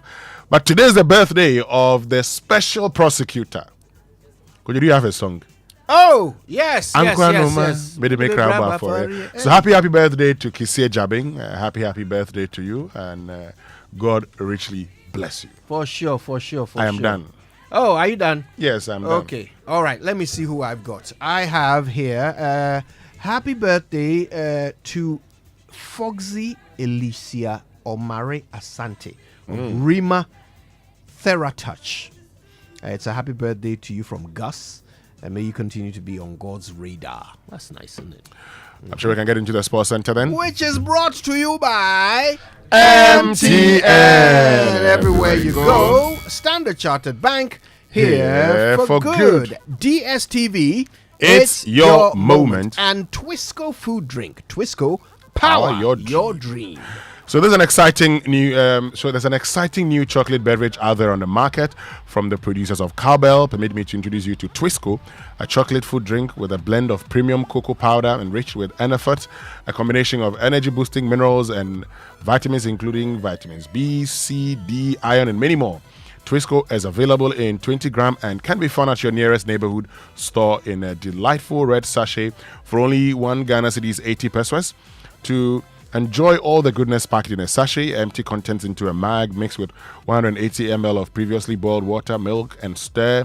Start your day with a cup of great tasting Twisco and power your dream. This is FDA approved.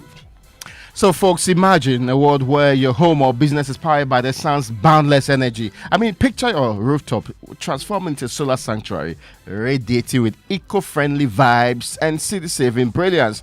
Well, dream no more. With Standard Chartered's renewable energy loans, you can turn this dream into a dazzling reality.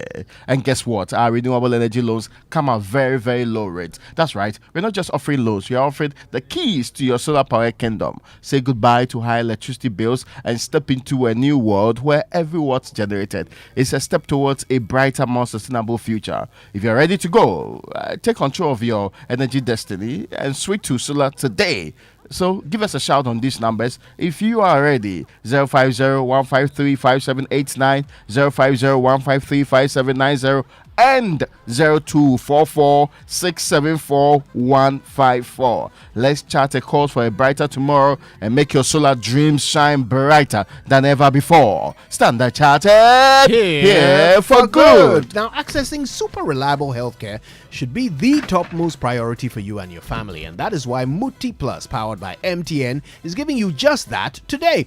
For a subscription fee of just 25 cedis a month, paid on Momo, you can sign on to a health subscription plan that gets you access to unlimited in-store consultations with qualified healthcare professionals and over 160 covered medications and tests at participating pharmacies in the Ablekuma, Sakaman, Dansoman, Mamprobi, and Kaswa townships.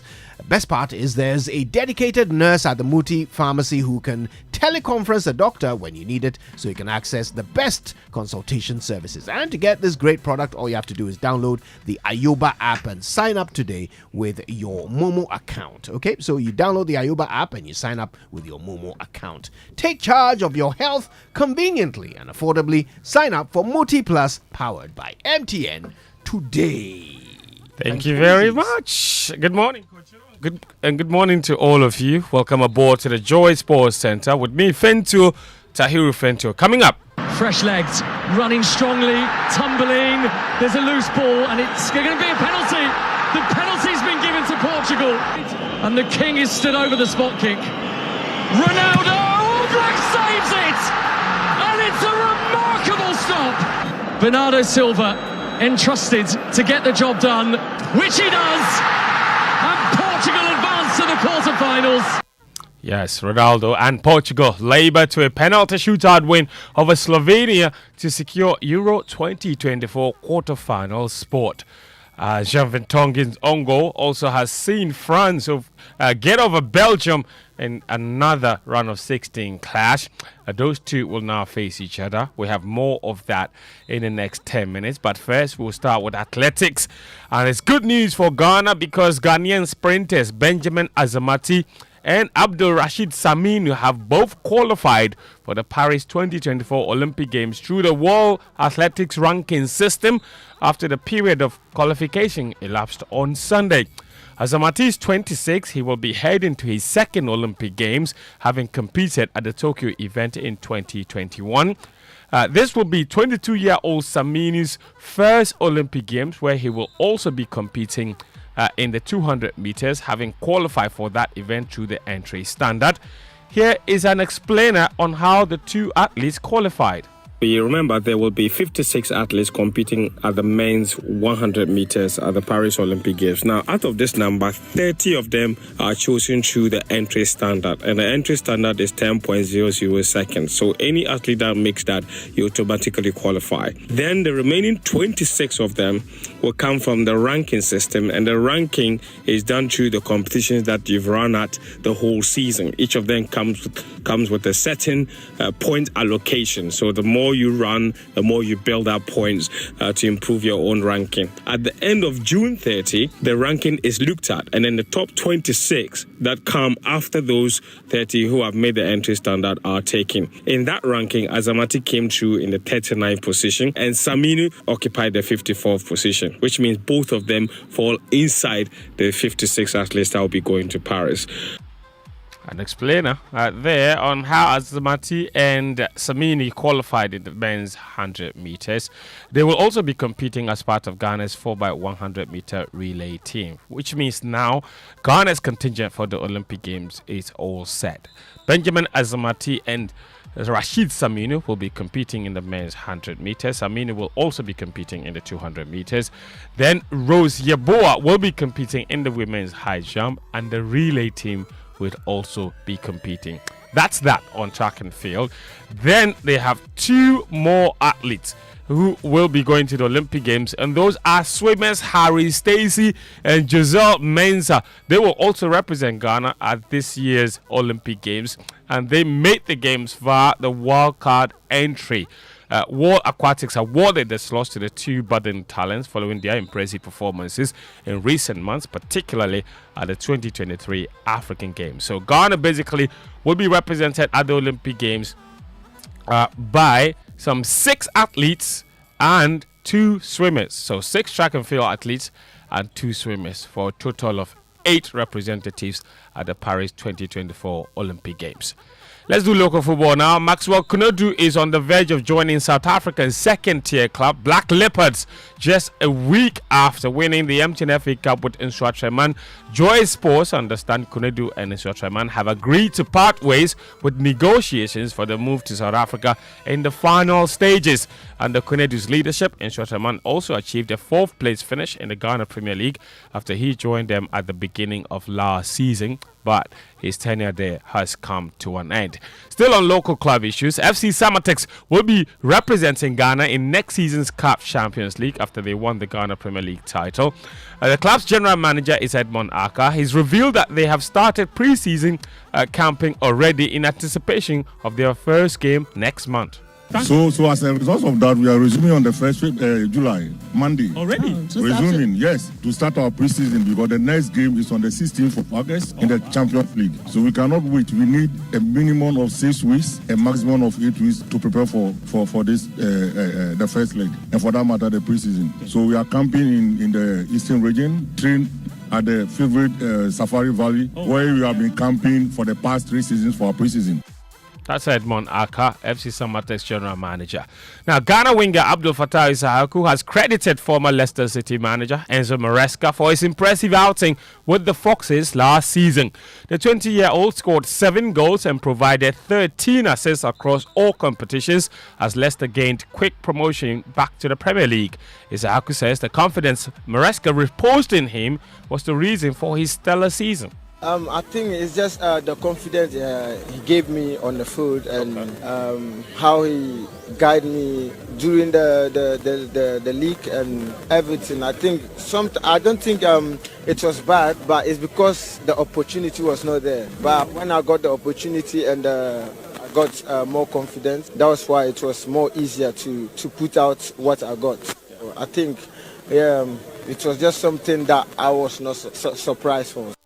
That's Abdul Fattah Issahaku there. He spent that season, which was last season, on loan at Leicester from Sporting Lisbon, the Portuguese side. He's now confirmed that he will stay at Leicester City on a permanent basis.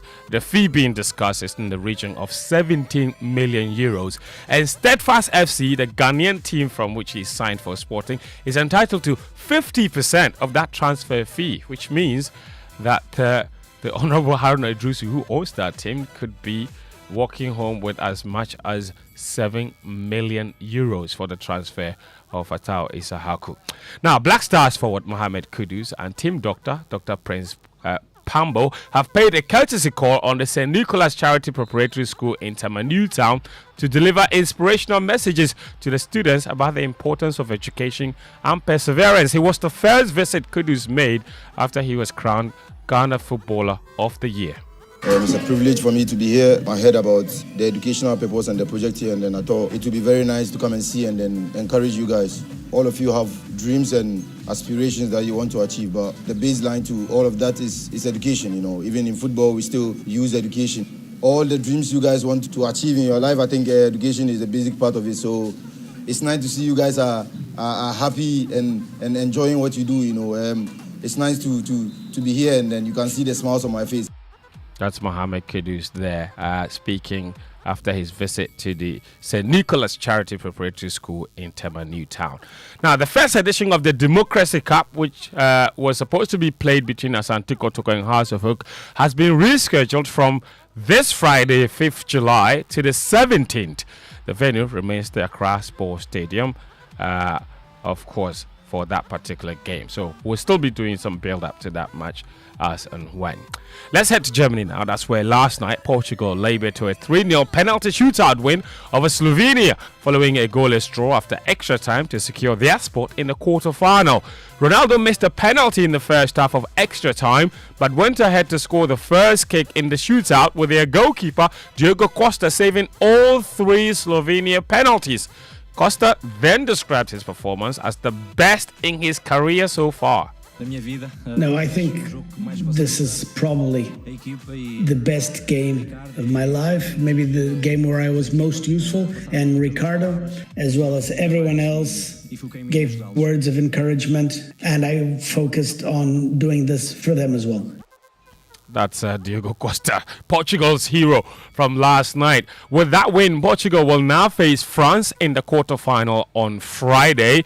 France themselves beat Belgium 1-0 via an 85th minute Jean Vertonghen own goal. Belgium captain Kevin De Bruyne described their run of 16 exit as a big shame.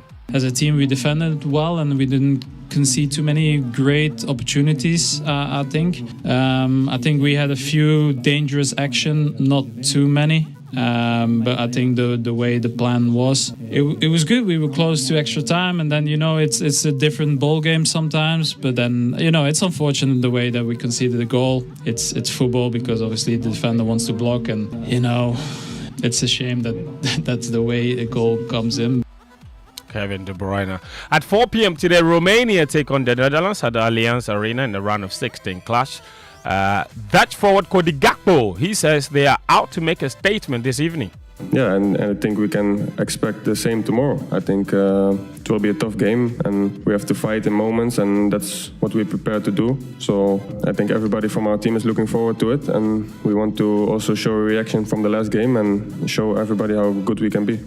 That's the 4 p.m. game, the Netherlands versus Romania. The 7 p.m. game tonight is Austria against Turkey. That's another round of 16 clash, the very last one for the round of 16. Now, before we go, UEFA is investigating England midfielder Jude Bellingham for for a gesture he made following his late equalizer against Slovakia in Sunday's Euro 2024 last 16 tie. UEFA said it's looking into a potential violation of the basic rules of decent conduct by Bellingham. He was seen making a crotch-grabbing gesture towards the Slovakian bench after scoring an overhead kick in stoppage time. And yesterday, the Wimbledon started. Of course, Carlos Alcaraz, he opened his title defense with victory. And Naomi Osaka is also back. She says it feels like a dream as she made a winning return on her first appearance at Wimbledon for the first time in 5 years. That's all the sports this morning on the Joy Sports Center. My name is Fentu Tahiru Fentu. Back to you, Winston. Yeah, thank you very much, Fentu. And let's get interactive this morning here on the Super Morning Show on Joy 99.7 FM. We're talking about cement, and I know there are many of you who are concerned. So following the 12 cedis increase, as we were informed by Grader that they had been told by the cement manufacturers, it means now you'd have to pay about 120 Ghana cedis. Well, social media messages here on the Super Morning Show brought to us by Rapinol. When the pain is too much to bear, grab Rapinol from Danex Iton Starwin PLC. Rapinol, the rapid pain reliever. And EcoBank, a better way, a better Africa. As well as Malatu from Ernest Chemist. Malatu, power over malaria. So this is the year to stop singing and talking about chopping and enjoying life and just do it. Because EcoBank has over 1 million Ghana cedis of cash and prizes in the EcoBank Million Gang promo for you and over 7,000 others across Ghana. Winners will be rewarded bi-weekly and you can be one of them, winning up to 10,000 Ghana cedis cash. There will also be 3 monthly draws and all you have to do is to deposit cash in multiples of 500 Ghana cedis into your EcoBank account at your nearest branch, EcoBank Express Point or via EcoBank Mobile to stand a chance of winning. Other prizes include fuel vouchers, shopping vouchers, airtime, and many more. Promo runs from now till the 31st of July 2024. So it's your time to chop life. Remember, every 500 Ghana cedis deposit ends you an entry into the EcoBank Million Gang draw. A better way to enjoy life, a better way, a better Africa. EcoBank, the Pan-African Bank.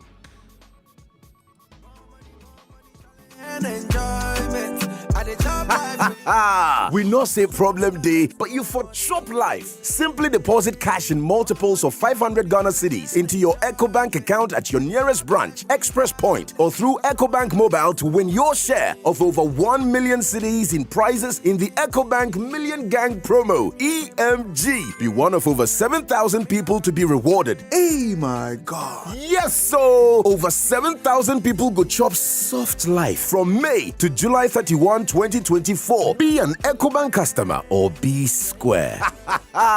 Remember, every 500 Ghana cedi deposit earns you a point for the EcoBank Million Gang today. EMG. Deposit today and win your share of 1.2 million in cash and prizes. A better way to enjoy life. A better way. A better Africa. EcoBank, the Pan-African Bank. This promo is regulated by the NLA on the Caritas Lottery platform. It's time to shop, smile, and repeat. Yes, shop, smile, and repeat. Get value for your money with extra when you shop from CompuGhana Prime Week promo. Get prizes on premium brands like Samsung, LG, Sigma, TCL, Sony, Lenovo, Tecno, and many more. Don't miss out on the biggest scale of the month. Visit your nearest CompuGhana showroom this week and buy all your laptops, printers, TVs, home theaters, and more. You can also shop online at www.CompuGhana or call 0302 752 020. CompuGhana Prime Week. Shop, smile, and repeat.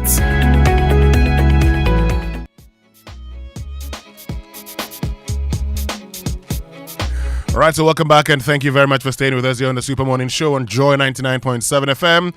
And also coming up this morning, we'll be telling you more about the EU-Ghana Business Forum.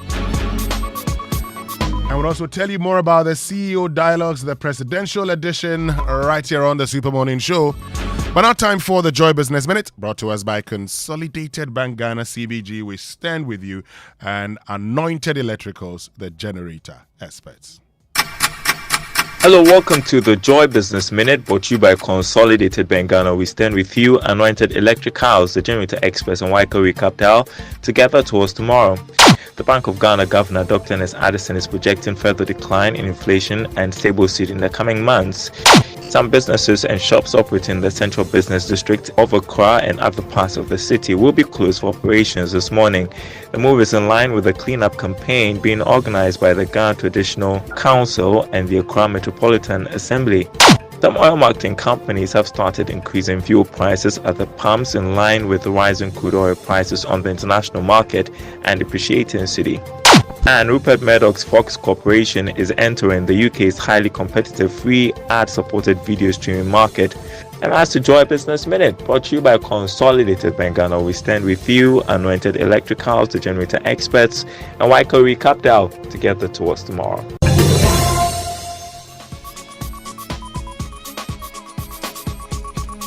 All right, so welcome back and thank you very much for staying with us here on the Super Morning Show on Joy 99.7 FM. And Anointed Engineering Services Limited is into the sales of ultra silent generators from 5 kVA to 2,500 kVA. They undertake maintenance and repairs of all kinds of diesel generators.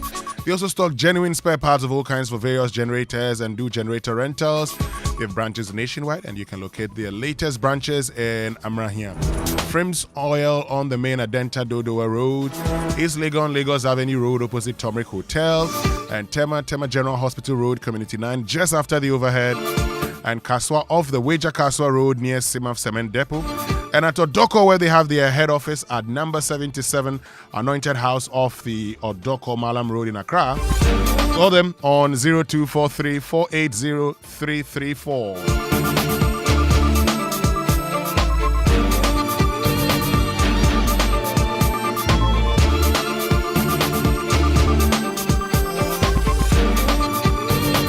And on big stories this morning here on the Super Morning Show on Joy 99.7 FM, our focus is on cement prices. Okay? Look, we're talking about it the last time because Minister for Trade and Industry, Kobna Tahir Hammond, Alhaji, yes, has been leading a campaign. He says, we need to regulate this. He feels it's just his belief, which many of you may share. It's just too much. And this morning I was telling you about how my friend Raymond Prince actually, sent me a message and says, why can't we do it like the petroleum? I mean, the price build up. Let's know what goes into it. Make it public so that all of us can appreciate it. If you say, okay, it's the city that is depreciating, we know. If it's the taxes, we know. Then we can put pressure on government to do the right thing. Transparency is key. On one hand, see, some of us, we are hesitant in backing campaigns started by the likes of Katie Hammond because he can be a bit problematic. But I cannot fail to admit that in this case, he appears to be proven right by every second of it. First and foremost, there's a genuine concern about pricing. The prices are skyrocketing. Sometimes, compared to other products within the same building space, they are not as moving up as fast as others are actually doing. Others are not moving as fast as cement is doing. So, there may be genuine concerns that you discuss with the rest of us. I hope you get my point. Yeah. Now, what really is getting me worried is this approach that, Katie Hammond says, if you think that I'm bullying the people and I don't want them to do the right thing, let's sit together. So, you are there as cement manufacturers. I am from the ministry. And the media representing the masses so that they'll channel whatever we are discussing live to the people out there. And people say, if the media is going to be there, we will not be part of the conversation. At least that's what Katie Hammond tells us. Assuming that is true, it is worrying. It's very worrying. Do you think about it for a second? What do you have to hide is the question that many asks. Trade secrets? Detailed financial positions that may be problematic? Or, now, even me having to go through this means that you are not being transparent enough. Or that's the signal you are sending to people out there. We support you on one hand, but if you appear not to be transparent, because some of us, we have at the back of our heads that there's possible profiteering happening in the space. You get what I'm trying to say? Yeah. It is not beyond you. We know how businesses operate in this republic. Not all of them, though. So, it is the more reason the onus is on you now, not the minister, to show proof that you are giving us the right pricing, regardless of all the international and other effects that's happening on it. We know what's happening to our currency. but you're not the only product on the market. So break it down for us. Tell us that 60% of your input is actually being affected by the dollar. So that's why the pricing is going up. Then we can now face KTM and say, you are in government. You should be fixing the exchange rate and stop harassing these people.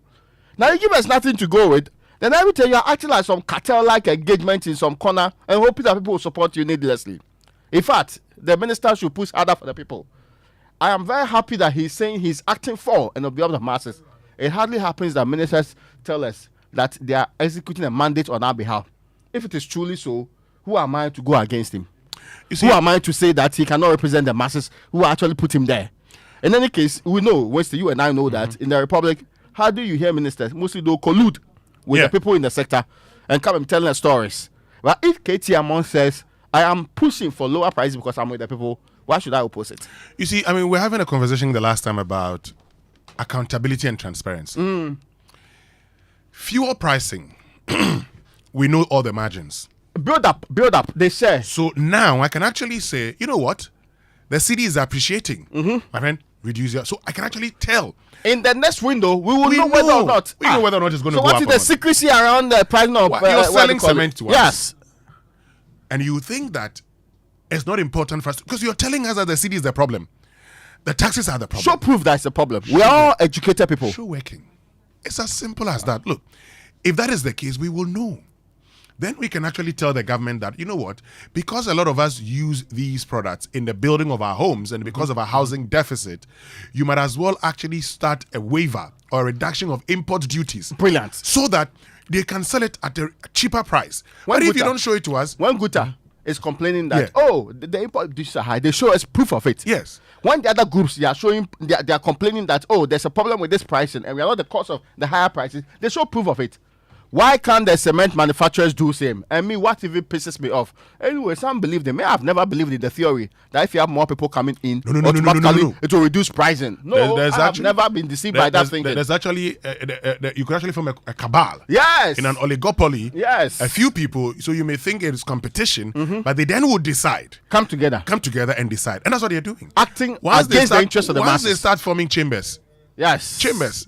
Chambers. Pursuing their interest. And that's the end of it. But you see, I am saying that, look, I am not going to sit, because what we do all the time is that you must show working. So tell us what the situation is. Where there's transparency, and we've had that conversation, where there's transparency, sometimes you don't even demand accountability because everything is so open that you can see everything. But all we are saying is that KT Hammond has told us his side of the story.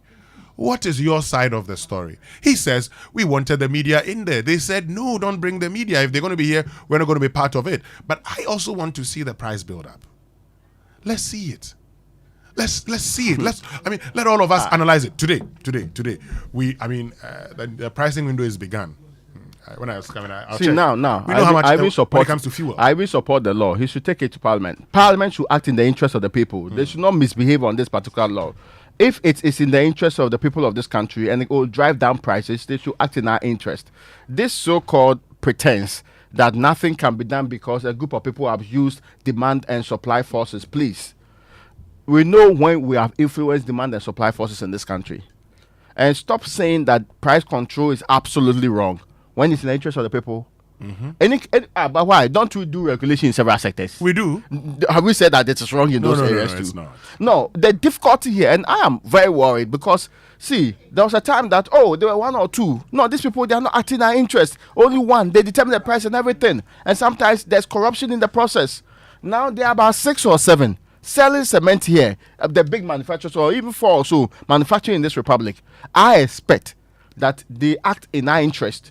When you have more people, there's competition, and competition is supposed to drive down prices. If that is not happening, we should be able to interrogate why that's not happening. And you should be transparent with us. Don't make it look like you're a private business. Anyway, you're supplying to us. We can decide not to buy. If we have an option, which is cheaper. But it looks like we don't have an option that's cheaper. And it looks like you're frustrating the sector minister in this quest to drive down prices too. In any case, in whose interest are you operating? Only your profit making? Or in the people's interest? How about if the numbers go so low that you're not buying your cement? Will your factory still operate? Will you be in operation? So we should help each other. We all know you are in difficulty. That is the kind of conversation we want to have with the people who are in chambers acting as if they are forming their own government and they are ruling their own state, so they do what they like. It's a very important conversation, and folks, we want to hear from you, okay? So just get on to X, use the hashtag JoySMS, and then on WhatsApp 055-1111-997. But also coming up this morning here on the Super Morning Show, listen to the Finance Minister. We have said over and over that the problems with the city can also largely be attributed to speculation. And therefore, whilst we'll be making effort to influence market sentiments positively, we also know that some other people are inciting speculation. We have had intelligence that people have been deliberately inciting speculation, but we never got it too real as we saw only 2 or 3 days ago when my good friend and my brother, the Honorable Adongo, went out there urging people to buy dollars to do their business. And this was after I indicated at the town hall meeting in London that with all the policies we are implementing, with the flows that we are expecting from external sources, and with the completion of our restructuring, the debt restructuring with our bilateral official creditors as well as our Eurobond holders, we saw the city becoming stronger and stronger. My brother went out there to say that people should ignore Amin Adam and go out there and buy dollars to do their business. I think that this is not healthy for our economy. We all need to work together, whether we are with the government or we are with the minority, because we are all stakeholders in this economy. We have a duty to our people to ensure that the economy is stronger for the benefit of all. And so, my friends, on the minority side, I want to appeal to you to stop inciting speculation and to work with us. Give us constructive criticism, give us ideas so that we can complement the ideas we are already pursuing, so we can provide the kind of direction our people expect of us. So that's the Finance Minister and Member of Parliament for Karaga, Dr. Mohammed Amin Adam, talking about, consensus building, talking about the need to collaborate in ensuring that we are able to build the economy that all of us would want and need, Raymond. But we've talked about this already. Yeah. We've talked about the fact that, you see, in the absence of information, which we say is the currency of every democracy. So if the Finance Ministry, and it's good now they are coming out. Sometimes we may think that, okay, it's only about when we secure, an agreement with these, but then we come out. But sometimes also when you give progress report, it helps. Today, I was telling you the last time that I went to I went to the Economic Enclave Project, Raymond, where the government of Ghana, together with media, is actually cultivating 10,000 acres of rice at Kusunya. That's good, because we know our problems and challenges when it comes to food inflation. That's not all in Kumewu. They're cultivating thousands of acres, maize, rice. Then if you go into the OT enclave, they're doing same. These are things that we must do. But beyond that also, we must begin to look at how we engage in import substitution. And this is not something that I would have to remind anybody, because it's something we've consistently talked about. And the government statistician has consistently been reminding us of the things that drive our imports. So, what is the problem?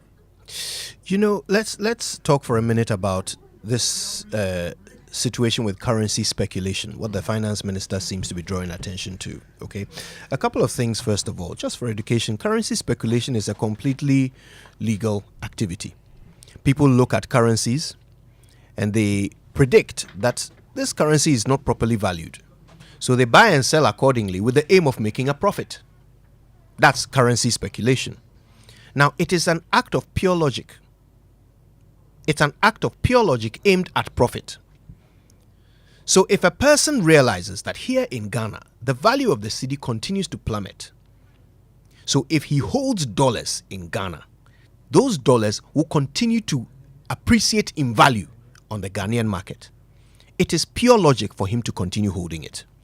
So what will a speculator do? He will look into the future and try and figure out what is going to happen in the next few months, the next few weeks, the next few years that will affect the value of this currency.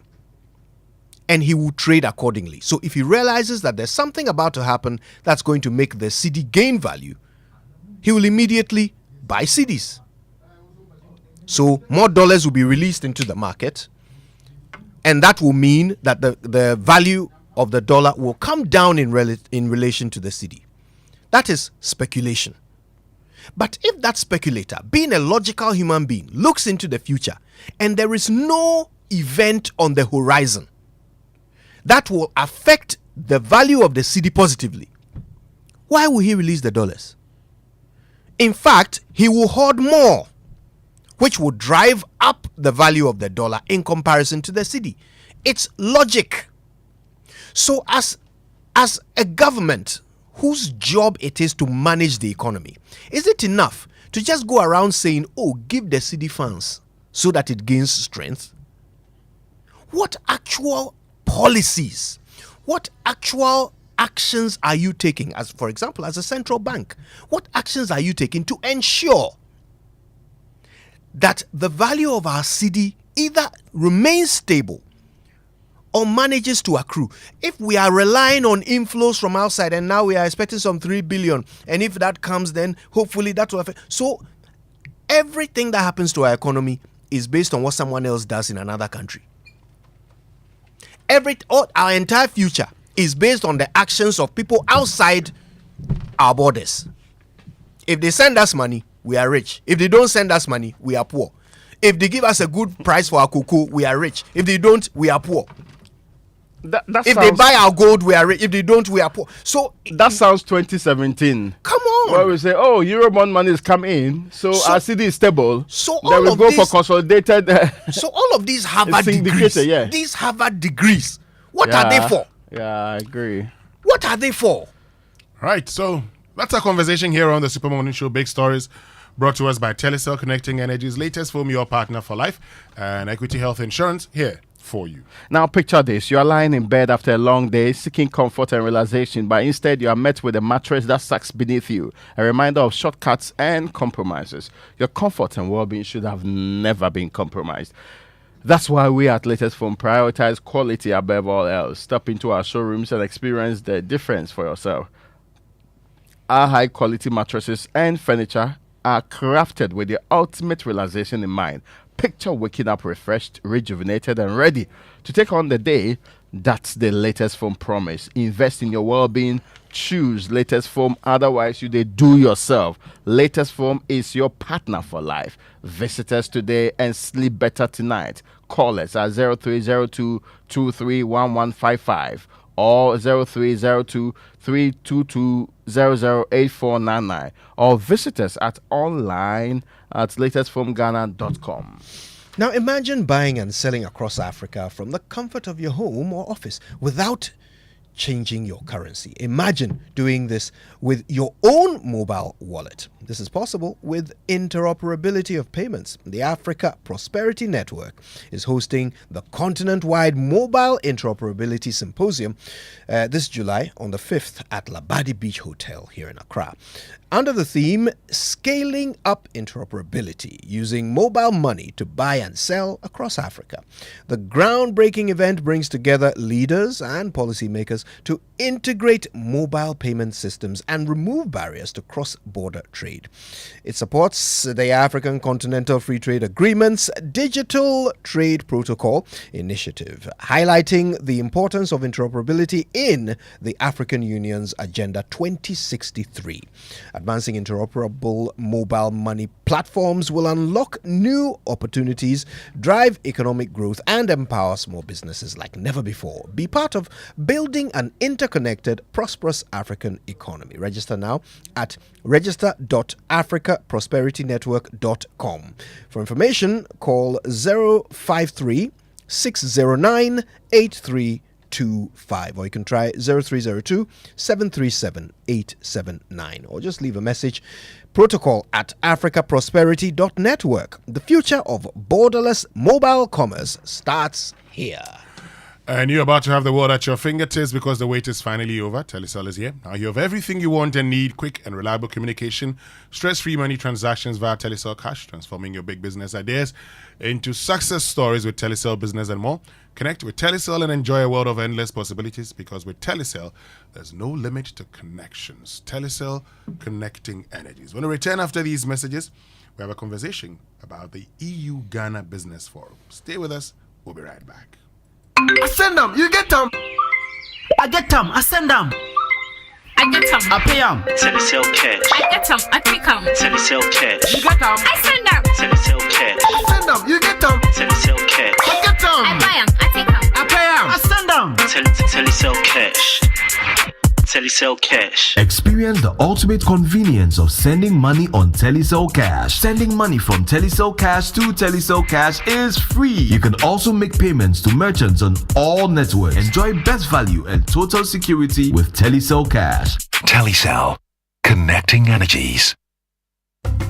Attention, facility management professionals. Get ready for the event of the year, the IFMA Global Africa Conference in Ghana, August 1st and 2nd at the UPSA Auditorium, hosted by the International Facility Management Association's Ghana chapter. This is your chance to meet the world's top FM experts, thought leaders, and innovators. Immerse yourself in groundbreaking keynotes, interactive panels, hands-on workshops, and unmatched networking sessions. Explore the future of facility management in Africa's booming built environments. Don't miss out on the epic gathering of minds and ideas. The IFMA Global Africa Conference, August 1st and 2nd at the UPSA Auditorium. Be there. Proudly sponsored by Fides Group. To register or to sponsor, please call 0558 368 544.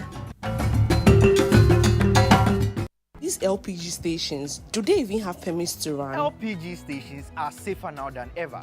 We are duly licensed and fully regulated by the National Petroleum Authority, with full support from the Ghana Fire Service, Ghana Standards Authority, Factory Inspectorate, as well as the EPA. So why worry? Is it true that these LPG stations are really owned by Ghanaians? Oh yes.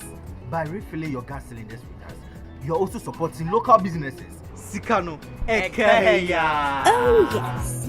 Protect local businesses by refilling your gas cylinders at LPG stations nationwide. Coffee in your cup and joy on the set. The Super Morning Show is always the best bet on Joy 99.7 FM. It's the most action-packed breakfast show in town. The hottest music, the best giveaways, the great interviews, and all the laughter and fun you can imagine. Don't miss the Super Morning Show on Joy 99.7 FM. It's the best breakfast show in town.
with a lot of gusto.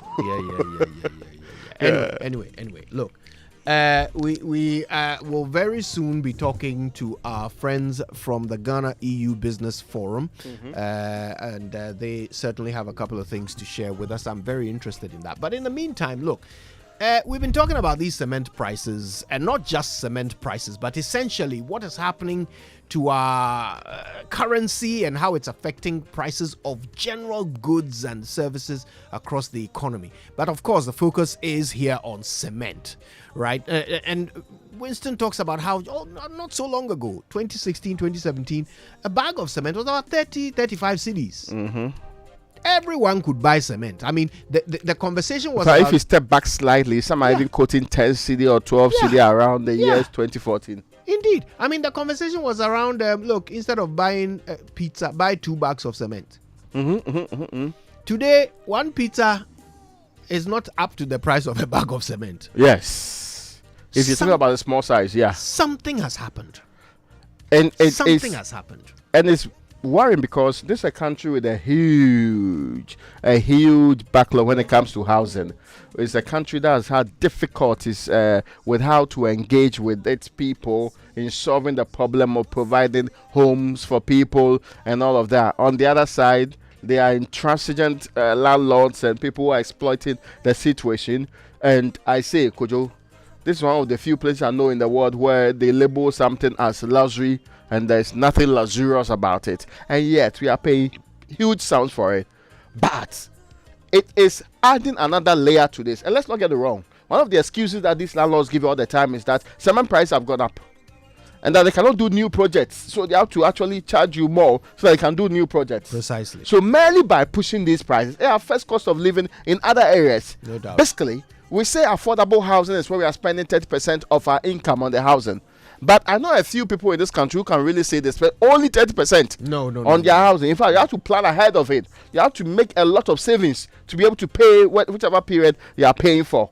The alternative is getting your own house, which has become a big problem. Charlie, have you seen the prices of those? Yes. Yeah. So look, I mean, it's a conversation to be had. I certainly want to hear from you. So in a moment, we will open the lines and hear from you. But first, of course, I promised you a conversation with the Ghana EU Business Forum. Raymond is poised to have that conversation. Lots to learn. Stay with us. This is the Super Morning Show.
In the studios of Joy 99.7 on the Super Morning Show. This morning is an important conversation. Ghana and the EU has had a long relationship, a very long one. We've collaborated on different levels. Last time there was a very big conversation in this country. It was about economic partnership agreements. But this morning, we're supposed to have a great conversation on the EU-Ghana Business Forum. And I'm actually this says what it's I don't know how you say "incommodate" in English. That would be good English, right? Or good news. Yes, good news. So we have good news to discuss with you this morning, and I've been joined by the EU ambassador to Ghana, Richard Razali. And you told me that I have done 9. Is it 10 out of 10? No, it's a 10 out of 10. Now 10 out of 10, right? Yes. So I've done it wonderfully. So he's the EU ambassador to Ghana. You're welcome, sir. Thank you very much for the invitation. I hope you are doing well today. I'm doing great. Let's talk about significance. This upcoming EU-Ghana Business Forum, what's the significance of it? You know, the bilateral relations in terms of economics and trade between the European Union and Ghana are thriving. But we have the ambition to bring them to another level. Mm-hmm. And one issue of key interest for Ghana is the so-called non-traditional sectors. Mm-hmm. And the European Union is resolute to invest more and to create the conditions, or to help Ghana to create the conditions for more investment, because this is what is needed now: more investment, more value addition, which stays in the country, more job creation as well. And the European Union being one of the largest trade partner to Ghana, the first investor in Ghana, we are happy and we are fully available to support this important Ghana priority. The theme is fostering investment in non-traditional value chains under the EU Global Gateway Strategy. What really does it mean? The Global Gateway is a worldwide strategy that the European Union has adopted 2 years ago, which gathers the ability to mobilize all our financial tools. It means, in simpler words, more money to invest, and to create avenues for more private investment, because we are focusing as well on the private sector side of it. Okay. And the very spirit of the Global Gateway is to support, as you've mentioned, value chain. Mm-hmm. So value chain is all the task that creates value to a specific goods. Examples. We have been investing a lot in Ghana to ensure agrobusiness. Agrobusiness means processing and transformation of fruits, of vegetables, pineapple, mango, cassava. You know, Ghana is the first exporter of yam worldwide. Yes. Well done, Ghana. But exportation is good and is more, I would say, able to reach the clients if it's processed, if it's canned, if it's put in good packaging, so on and so forth. So we have been already active in that field, for example, just to give an illustration of what value chain is. And we are willing to do even more, once again, to support more investment, more transformation, and more job creation for Ghanaians. You mentioned some of the areas, but can you share more examples of successful collaborations between the EU and Ghana in these non-traditional sectors? So I've mentioned agro processing. Yeah. We are active together in the textile, pharmaceutical, ICTs, so on and so forth. So this is something that we are not building out of scratch. Mm-hmm. This is something that we want to accelerate, stimulate, and we want as well to showcase Ghana as a good investment destination. So this is the opportunity. You know, it's a forum. A forum is where people meet. So we will have business people from all over the world, from Ghana. Okay. And we will create B2B connections, yes. B2G, because it's very important as well to speak with the government on the environment in which you want to operate.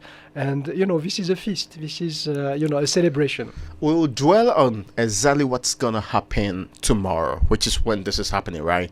Now, what are the key challenges and opportunities in fostering investment in non-traditional value chains under this EU Global Gateway Strategy? So the global strategy is not the challenge. It's to unlock the challenges. So challenges, some of them are well known, like business climate. It's not always easy to operate in an environment that you don't know, or an environment where you have the perception that the conditions are not ripe for you to make a contribution. So, investment is a very competitive arena. You have not far Côte d'Ivoire, you have Nigeria. That's true. You have Senegal, who are doing very well in attracting international foreign direct investment. Oh, really? So, very much so, very much so. And so this is something where it's important as well to ensure that the ripe conditions for the proper investment will be able to take place. The Global Gateway kicks in as well in putting additional resources to take some of the risks for the private sector. We are paying for the guarantees, for example. We are mobilizing money to ensure soft loans, so on and so forth. So this is a key element to add some perks to the current business climate in Ghana.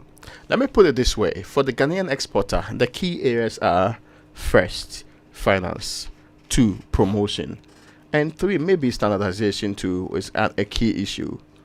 But before thinking of that, you have to produce what you want to export. Essentially. Yes. Do we agree? Yeah, we agree on that. Agree. Yeah, yes. So don't jump and put the cart beyond the horses or the cows. You have to produce. And then you have as well to think of the environment in which we'll export. But jokes set aside, the beauty of the Global Gateway is to support, once again, the whole value chain, from production to processing, transformation, because it's very important, the value of the ginger. It has no value in the international market if it's not transformed. You cannot export it raw. You can export raw to a limited number of very close countries, but you cannot export it raw like that. I lived in Brussels, which is the headquarters of EU, and we have beautiful ginger concentrate juices.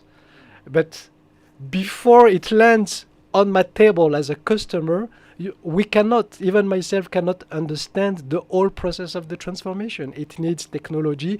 As you say, it needs to meet some requirements in terms of health, because this is something that you ingurate, so you will not ingurate things that are tainted. So, you have to produce it, you have to market it, and you have to export it. And this is where the European Union, we have a huge number of projects. One of the most successful is WACOMP, West Africa Competitivity, where we are supporting association of women picking up shea butter. We are supporting the transformation of shea butter.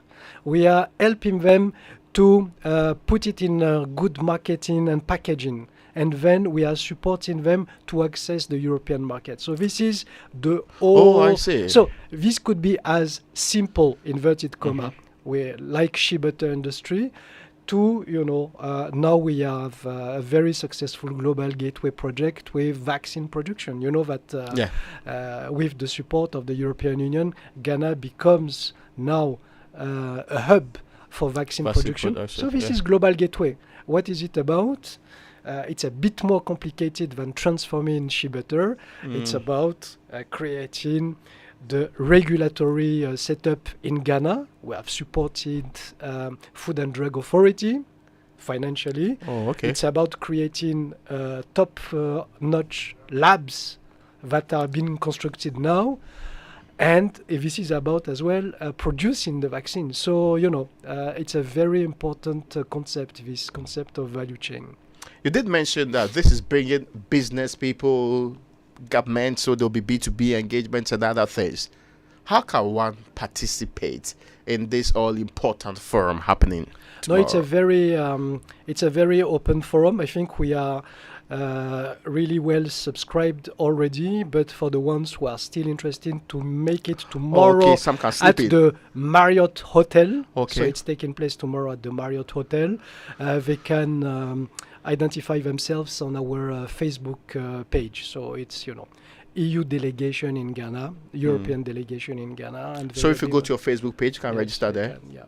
Okay, then we can actually come in and then be part of the participants here. I hope you will be there tomorrow. Yes. To see it, in the flesh. I'm fascinated by the global gateway strategy. I am exceedingly excited by it. You have every reasons to be excited by the global gateway. Brilliant. Now, I mean, this is a business forum that's going to have participants from all across the world coming together, coming to engage on some of these things.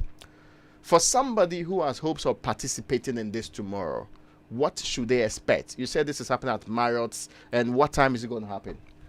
It's happening, it's a full day, but the formal opening is in the morning. Mm-hmm. What is important, it's we are taking a picture of the EU-Ghana economic and trade cooperation, the opportunities, the sectors where there will be more opportunities and support from Global Gateway. And as well, I think it's very important as well to create this conversation and this discussion with the business people on one side, government on the other side, international partners like ourselves on the third side. So I think it will be a very interesting moment. So you can still make time to participate. Now, just go to the Facebook page of the EU Ghana delegation. You get to register. They say there's still some slots for people to get in, right? So you should be able to, even though it's fully packed at this moment, can still get in and actually. Can you see the success of the event? It's already fully packed. Yes. Can you see it? So, I mean, this is the place to be. All right. Yes. Certainly. Don't miss out. Yes. I will be there. So hopefully you will join us, have a conversation. Your life will be miserable if you cannot make it tomorrow. I didn't know that was guaranteed. But, well, I'm hoping to have a better life tomorrow. So hopefully I can come in. And what time is it starting anyway? 9. It's 9. It's 9 a.m. Yes, all right. So you should be there to actually go through the formalities before the 9 a.m. time. And there will be, some booths where there will be demonstrations of what is happening and where business community will showcase as well what they are already doing. So, as they say, you have to be there tomorrow. It's the best place to be tomorrow. I mean, what else will you be doing? This is to guarantee that your country, you get not only business partners, you get to network, you get to actually take your business to the next level with the support of You should EU work Ghana. for us. You should work for us. I should work for because you're selling it very well. I will see whether they will release me. Yeah. Anyway, so I've had in studio the EU ambassador to Ghana, Echad Razali. Yes. And many thanks to you, sir, for joining us. And it's about the EU Ghana Business Forum happening tomorrow. Thank you once again. Global Gateway is good for you. Don't forget. I agree perfectly.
Robert can do the mix. Slim bastard. One way. But I mean, I don't know. You say he keeps mentioning women's names, but which apart from Gina, my Sherita is not a name. Sophie Masanabo. Sophie Degum. Please, let's continue. You want me to mention all the names for you? Slim bastard. Oh, please. Oh, goodness. Bastard, I mean. Anyway, anyhow. You mention a woman's name right now. Right now. Look. I mean, it's good that our show can allow us to laugh a little bit because Charlie, system make tight. Things are hot, and it beggars belief. It doesn't really make sense the more you think about it, right? Why is it that economics doesn't seem to apply in Ghana? Anyway, we have to talk about it. And guess who just stopped by? Our very dear friend Kojo Akoto Boateng. Yes. Kojo is. What's the English name? Wisdom. Joseph. Okay. You see, that's how these people are. You are lucky they didn't give you Jehoshaphat or something right now. I had a mate who was called Bartholomew in school, and went to that's uni. Second English name. Went to uni. Imagine. He introduced himself to us as Bato, and then he topped the class in one of the subjects. And this professor was like, Bartholomew, something I've forgotten is this guy didn't want to get up because he didn't want us. His cover had been blown. Raymond, listen to this. There's this guy whose index number was 0419. Oh. Look, the guy never went for his paper.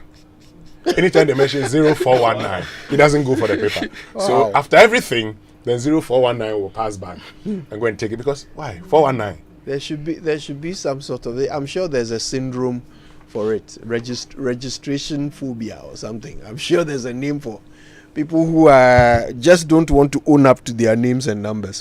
But anyway, Kojo, it's good to see you. We're glad you could make it. Lots of things to talk about.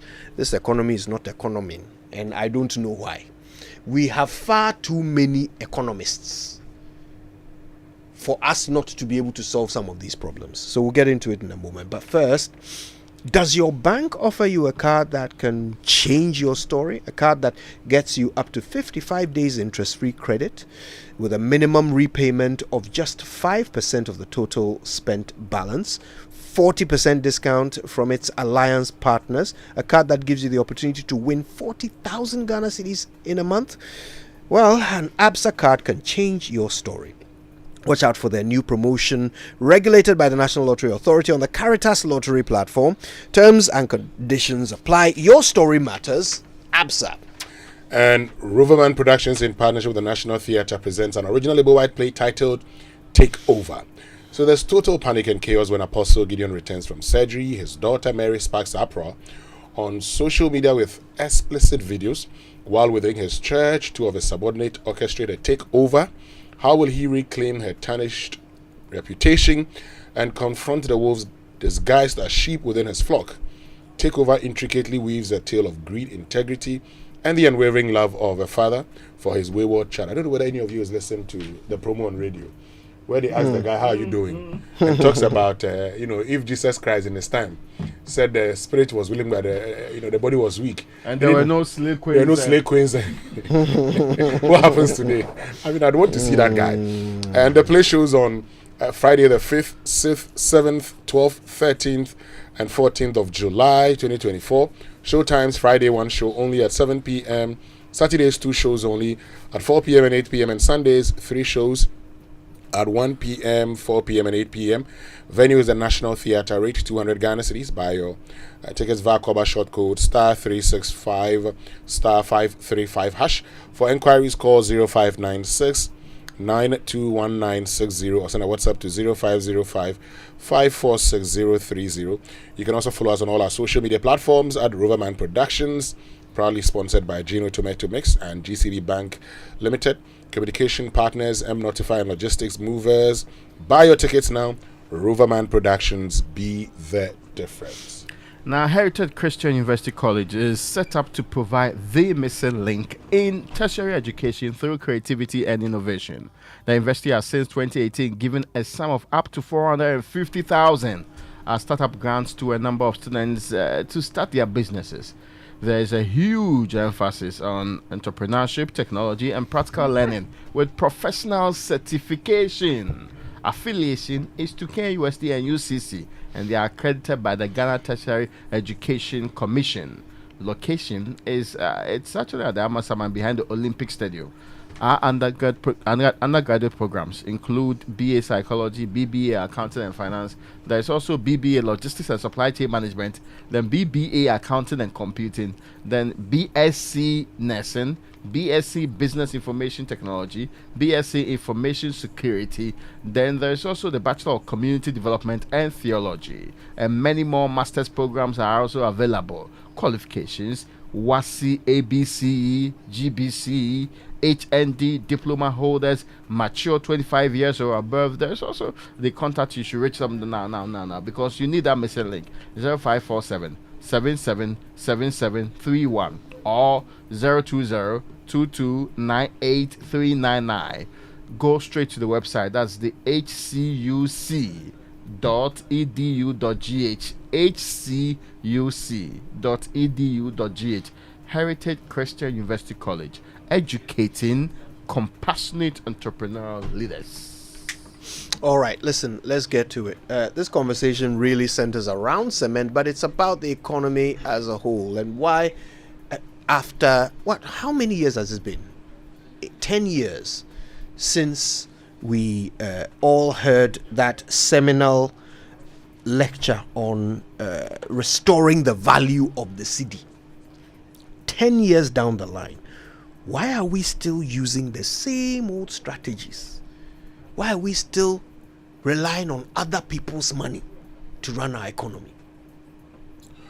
Well, interesting question. Talking about issues to do with cement, we started this morning asking that question because the Trades and Industry Minister, K.T. Amon, had been talking about it. He had indicated that, look, there's a need to regulate it. He's talked about the fact that the manufacturers, for instance, he wanted them to have a meeting where the media will be present. They say they're not going to be in the meeting if the media is going to be present. And we've been having a conversation about it. We've talked about, for instance, the need for transparency. So we've asked questions about the build-up, for instance, of cement prices. And I was having a conversation with my very good friend, Kujako Tobo. I think he was telling me a lot of exciting things about Pozolana. Mind you, he's a building technologist, and so that's really his expertise. Apart from agribusiness, now agribusiness comes first, then building technology follows. So Kujo, once again, welcome. But we're having this conversation off record, but it's important we bring it out for everybody to understand why we need to probably look elsewhere when it comes to this whole conversation about cement prices. Yeah, so I was listening to the conversation and I was like, maybe we should look at the broader picture and how we can build homes for Ghanaians, because we've always been saying that we have a 2 million deficit when it comes to housing, and the key things that go into housing, if you really look at it, you need your aggregates, which is sand and stone, which we do not import. Sand and stone are abundant in the country. In fact, the last analysis that we did on sand and stone and the industry is worth over $800 million. All these quarries mining stones from our hillsides and our mountains, all these businesses sand winning from across the country, is about $800 million. And then you look at cement, which you have been discussing. Cement is a binding material. So once you bring your sand and you bring your stones, you need them to bond and become one rock or one monolithic structure. So you need cement. So it's a binding material. For your plastering, it's a binding material. For your tiling, it's a binding material. And then you need your electricals, you need your reinforcement and all those things. So it's very important we are talking about cement as a main element. But we also need to expand our focus if we really need to get this right. Look, the Building and Road Research Institute, which is under CSIR, which is located in Fumesa, in the Ashanti region, close to Kumasi, has for the past 30 years been working on alternative building materials. For example, Pozzolana cement. If we think that Portland cement is expensive and we are importing a lot of the things we need for Portland cement, the calcium oxides, the iron oxides, all the various components that make up clinker, which is so expensive, we should start looking inward and ask ourselves, with all the pozzolanic materials we have, that is clay and all those other things we have in the country, what can we do with Pozzolana cement to reduce our cement consumption by about 30-40%, our Portland cement consumption by about 30-40%. If you are reducing that, then you're also reducing the imports of the raw materials, right? Let's also look at limestone deposits and how we develop these limestone deposits for the Portland cement producers to use them. If you go to the Krobo areas, I know Gasem has a subsidiary that mines limestone in the area, which uses about 25%. About 25% of the limestone they used the last time I checked was being mined locally.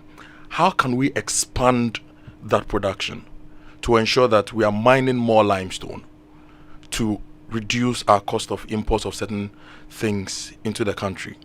These are some of the conversations that I expect the Trade Minister, Minister of Housing, and Ministry of Finance to start having, because we cannot run away from our housing needs.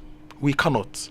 Everything we do, so from road construction, every day you guys talk about how we need to have more roads. You have listeners calling in telling us about the nature of their roads, but you cannot construct a road without cement, because you need to build drains, you need to have culverts, you need to have curbs, you need to have all these things. And it's proven that some of these local materials we've developed, like Pozzolana cement, can be a key ingredient in all this mix. So let's talk about cement prices as it is now, because right now we've not really invested in scaling the production of these things. But for the long-term future of our country, we need to start looking inward. And I'll give you an example, Kojo. If you go to the city of Jerusalem, for example, you see all the houses look similar on the exterior, because they are cutting Jerusalem stones from the mountains around Jerusalem. They have factories that cut, grade, and standardize these stones that are used to clad the exteriors of these houses. So what it would mean is that their import of paint would be reduced. Maybe for the interior, you'd buy paint to paint the interior. But for the exterior, so there's a character for the city. So the city has a character, number one. It's pleasing on the eye. And then there's local raw material use that reduces the forex that they need to bring certain things in. It taps into the original problem, which is the substitution of import, right? And at the heart of that is this culture change resistance that we have with everything. Okay, you've experienced it with rice, the concept is so hard to shift from the Ghanaian mind that local is not inferior. Okay, so you suggest an alternative to cement, a completely workable one, but you know that our traditional construction firms and our traditional consumers of construction products will forever cling to what they know. Bricks never took in Ghana. So how do we go about ensuring that with a new idea, suggestion of an alternative, we can also work on the mind of the consumer to understand that this is actually, in some cases, even better than what you're used to? When you talk about traditional construction, let's forget the urban areas and start looking rural. What's the traditional construction? It's the Atakpame, right? They get clay. They have some timber, sometimes it's bamboo, sometimes it's any wood they find around. They build a kind of structure which will be the reinforcement, and then they just slap the clay on it. And when they finish, they roof it. Previously, they used to roof with straw. These days, because of modernization, they are roofing with alu zinc, and their homes are becoming hotter. Their homes are really becoming hotter. Yeah. Now, if you look at some of the work that KNUST has done, in fact, when we were in school, we did, God bless Mr. Haji, he took us through construction technology, and we learned about improved Atakpame building technology, where you'd have your concrete base as foundation, mount the Atakpame on it, roof it, and then plaster with mortar. It has climate control function, because you are using the clay in between, so it helps to regulate the temperature, and it's cheaper to do. Now, I'll give you some statistics. There are about 1,000 senior high schools in the country. and all these senior high schools have structures. There are about 12,000 basic schools in the country. If we assume that each of the basic schools have just a 6-classroom block, right, and we're consistently looking inward and using some of these local raw materials. So, for example, I do not expect the state to set up a factory, but the state could use policy to enable Kojo and Sons to invest in that space. So if the new policy is that for all our new classroom blocks you are building, you use this number of local raw materials. So use a certain quantity.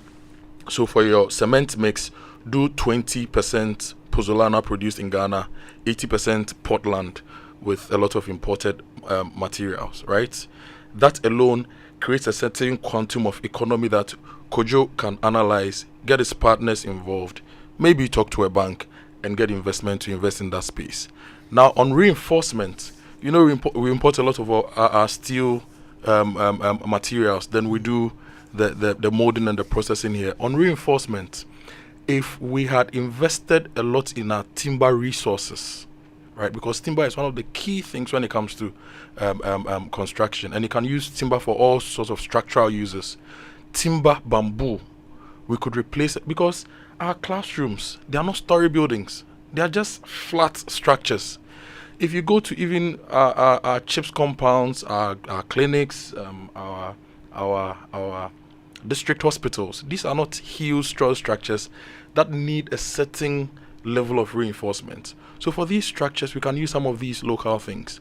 We have consistently failed in looking at those things. Okay. And we've been import driven such that everything that happens outside the country then becomes a burden for us. Okay, so if my technical skills lessons, if I can remember them clearly, we're looking at, when it comes to the Portland cement, we're looking at clinker, limestone, and I think gypsum. Different types of oxides, calcium, you need calcium, you need iron oxide, you need... The pozzolana that you talk about, what are the main materials that go into it? It's also basically similar things. So the research that was done, if my memory serves me right, they use bauxite waste and all those kind of materials to produce, and then pozzolanic clay to produce. So it contains a bit more silica, the calciums, the oxides, and all those things. BRI can explain those things to you, but they did structural test of those things. We have buildings, demonstration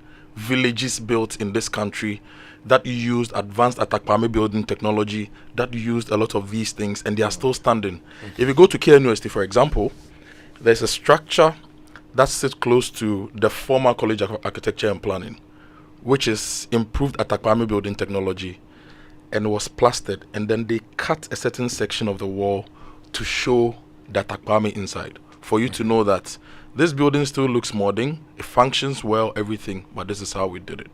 I believe once we start looking at some of these things, we will make progress. We cannot continue. I'll give you an example, Winston. Yeah, but before you give me the example, actually, I just want to find it, because I know we set up this whole pozzolana cement factory somewhere, I think in the central region or so. Somewhere in the central western region. Yes. Yeah. What happened to it? I honestly don't know what happened to it. I honestly don't know what happened to it. But importantly, if it was set up and was running, it meant that there had been some good work done, and we can review. It's the same thing with a lot of the things that happened.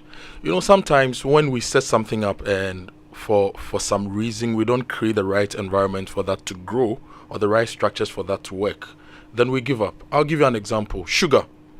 We import so much sugar, but in the 1960s we had the Ghana Sugar projects that the World Bank and ADB funded.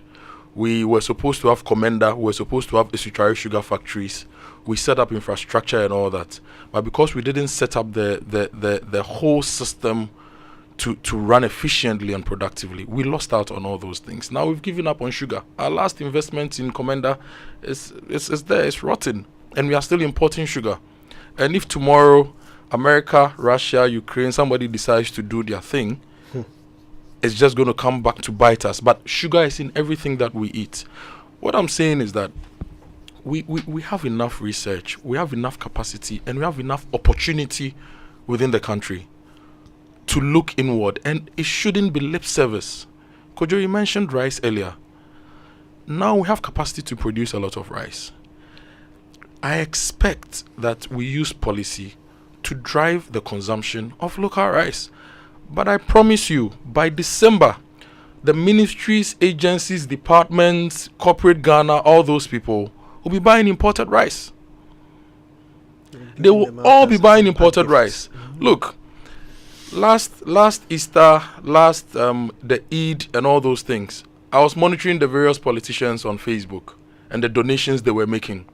And you could see that the things they were donating to people are just imported rice. You could see the labels on all these brands.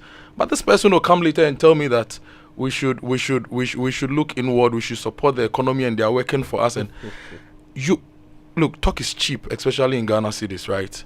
And beyond the talk, we must do the things that will support the local economy the best way we can. We cannot say let's do this and tomorrow go and do some other thing. So Winston, there's opportunity in the country. It's big, it's vast. The most important things you need for construction, and I'll say again, the biggest bulk is sand and stone.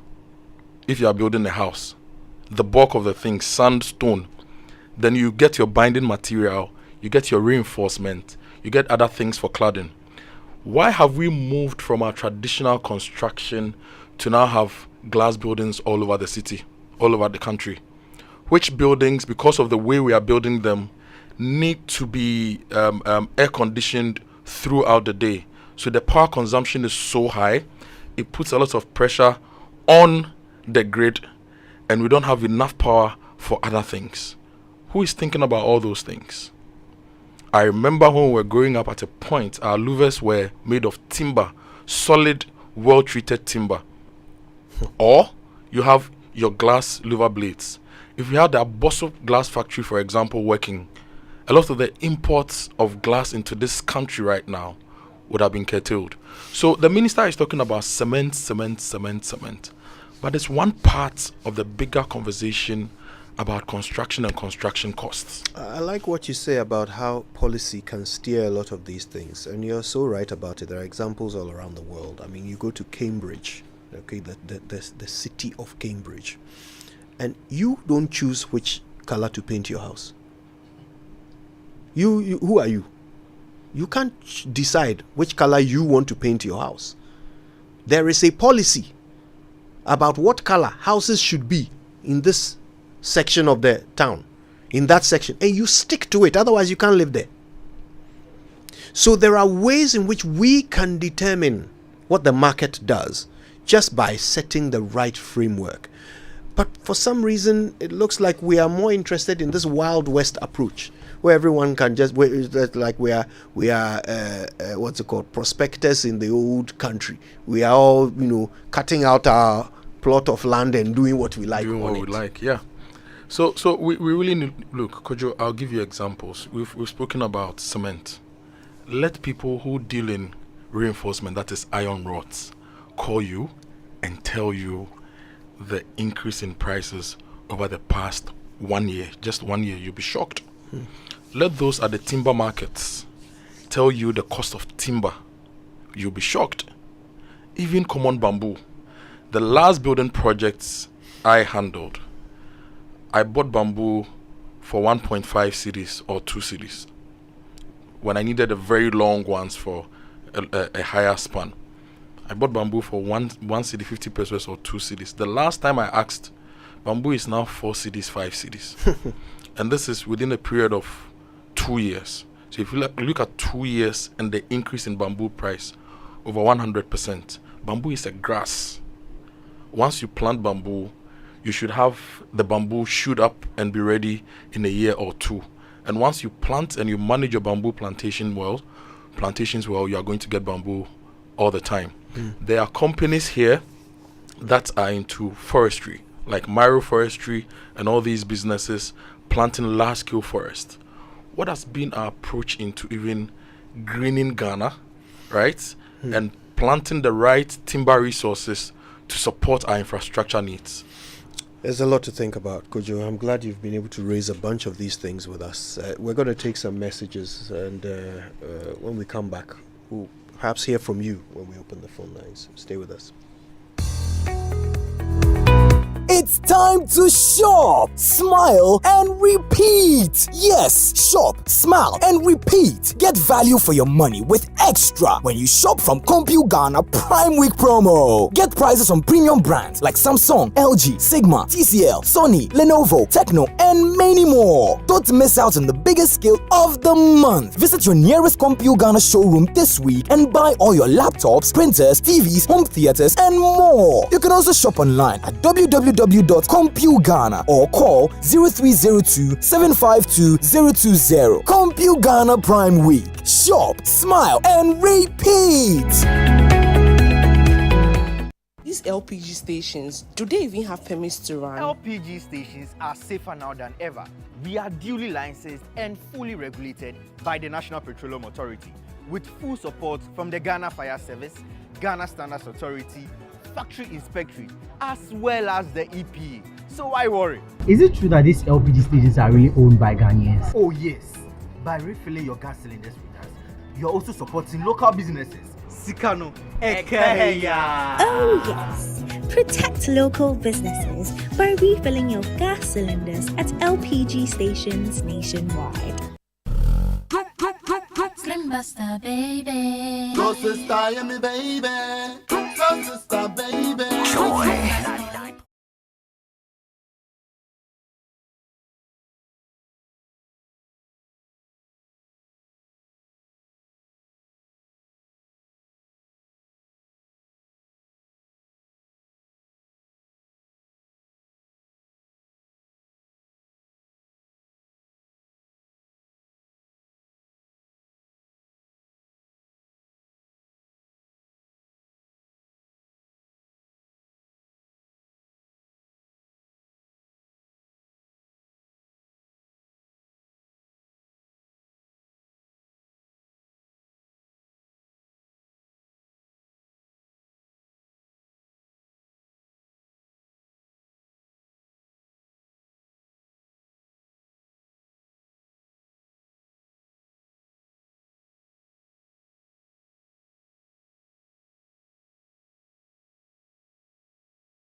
Or if you like Soul Sister, I told you about him.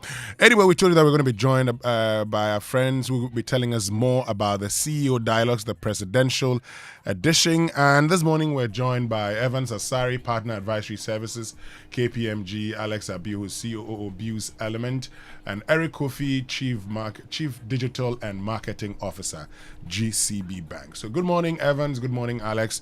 Good morning, Eric. Thank you very much for joining us. Good morning. Good morning. And I believe you're all doing very well. We are, thank you. Good, very well. Thank you. Hope you're also doing well. God is taking care of his children, as you can see. So let's just get into, the background. Tell us a bit about, the CEO Dialogues series. All right, so thank you, Raymond. So CEO Dialogues is a joint collaboration between Base Element and Ishmael Yamson and Associates. It was launched in 2022 in the immediate aftermath of the COVID pandemic. We all remember the uncertainties in the business world that it promised. It was designed as a capacity building and thought leadership vehicle.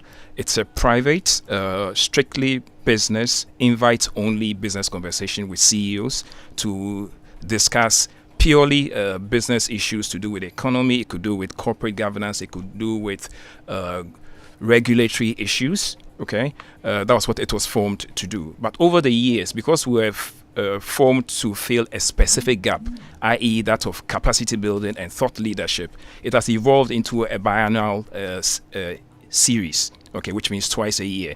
And the last in the series was held in 2023 under the theme Evaluating Your Business Within the Last Year. Okay, so we think that this has set the tone beautifully for the 2024 series, which we'll speak to as we go along. And talking about the 2024 series, tell us about the presidential edition. Okay, so we all know the importance of elections to the fortunes of business. CEO Dialogues is designed as strictly business, and it's a voice for business as well. So it's an ideal convergence point for business to be able to meet with the presidential candidates. We know that bits and pieces from the presidential candidates are filtered through to business, but this offers them an opportunity to meet with business in the unique format that CEO Dialogues promotes, i.e. being strictly business, invite only, private, frank forum. Okay, to then tell us their plans that they have for business. That is what this is. It's strictly business, apolitical. That's what it is. And then we're having that under the auspices of a number of professional bodies, amalgam of professional bodies, including Chartered Institute of Marketing, Association of Ghana Industries, and then the Institute of Directors, of course, partnered by KPMG, who are here with us. Great, and I'm sure the question maybe we'll be asking, particularly the businesses who are listening to us, will be, what are they to expect from the presidential candidates at the CEO Dialogues 2024 series? Thank you. So as Alex mentioned earlier, this year is an election year, and I guess we've all heard the presidential candidates making announcements on plans and policies and programs. And so it is important we set this platform for businesses to hear from them, okay, and to be able to understand what these plans entail. So businesses want to listen to the presidential candidates, understand the specific plans and policies that they've announced, and be able to filter these plans and look at it critically with a business lens, so they can understand which opportunities there are for businesses to take advantage of.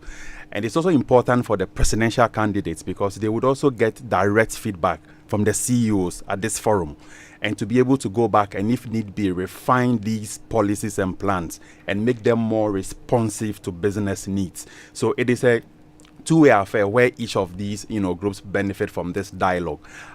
Ultimately, what we want to see is for us to be able to see businesses grow, okay, based on these plans that they've announced, and to be able to ensure that businesses are able to help in the recovery process that the economy is going through, and to ensure that sustainable growth that we are anticipating in the coming years. So that is essentially what businesses are expecting from this dialogue.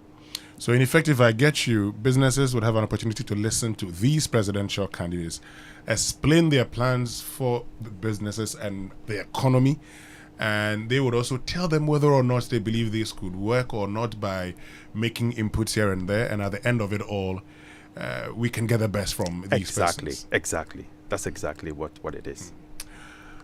But let me find out from you, Eric, the connection with GCB Bank PLC. I'm just interested really in that connection. The connection is very simple. I mean, GCB being the leading indigenous bank in the country, we've been part of this forum for a while. If you recall, GCB is 70 years old. We did celebrate our 70th anniversary ending this year. As part of the program, we had a thought leadership theme, 70 years of providing unparalleled financial solutions to the socio-economic development of Ghana. And in this forum, we brought various subject matter experts in the country to one panel discussion where we discussed the historical impact of GCB and its contribution to the Ghanaian economy. For us in GCB, we are looking forward to this CEO dialogue because it's bringing chief executive officers, managing directors, stakeholders, and entrepreneurs to one forum where topical issues will be discussed, basically around the socio-economic development needs of the country. So we believe it's a good forum for us to also contribute to the conversation, to the development of Ghana, and we are looking forward to our strong participation to continue to influence the role of GCB to the Ghanaian economy. Great. So let's look at the program details. Alex, share them with us. All right. So the first edition, there are two editions every year. The first edition will be held on August 2nd. That's Friday, August 2nd at Movenpick Ambassador Hotel from 10 a.m. to 1 p.m. Edition 2 would happen just 3 weeks later. That's August 26th, Monday, August 26th. Also from 10 a.m. to 1 p.m. also at Movenpick Ambassador Hotel. Invitations are going out as we speak, but we will encourage CEOs to log in at www.baseelementceodialogues.com and call 0241 304050 for assistance where they need them. Great. And so, I mean, before we take your parting, words, let me just find out from you, for instance, Alex. So for all these people who are going to be coming there, before we get into all of that, but I mean, do I get the impression that, okay, so one presidential candidate will be on the 2nd, another on the 26th, or they both come and then they come again? Help me understand. All right, so basically what it's one to each date. Okay. Because it's purely conversational, non-adversarial, as we've tried to mention. So each presidential candidate to one date, okay, to allow for the discussion between government and then business. So one per day. Okay, and which presidential candidates are we looking at? We're looking at the National Democratic Congress for August 2nd and then the NPP for August 26th. Oh, okay, so just the two of them. Just the two of them, The main political parties. Anything you'd like to say finally? Eric, I saw you. I mean, I see you're smiling. I don't know whether you want to add something to that. No, I said, I mean, we're looking forward to it from GCB perspective. We think we have some part to play in the conversation to shape the socio-economic development of Ghana. So we're looking forward to the forum. Thank you. Evans?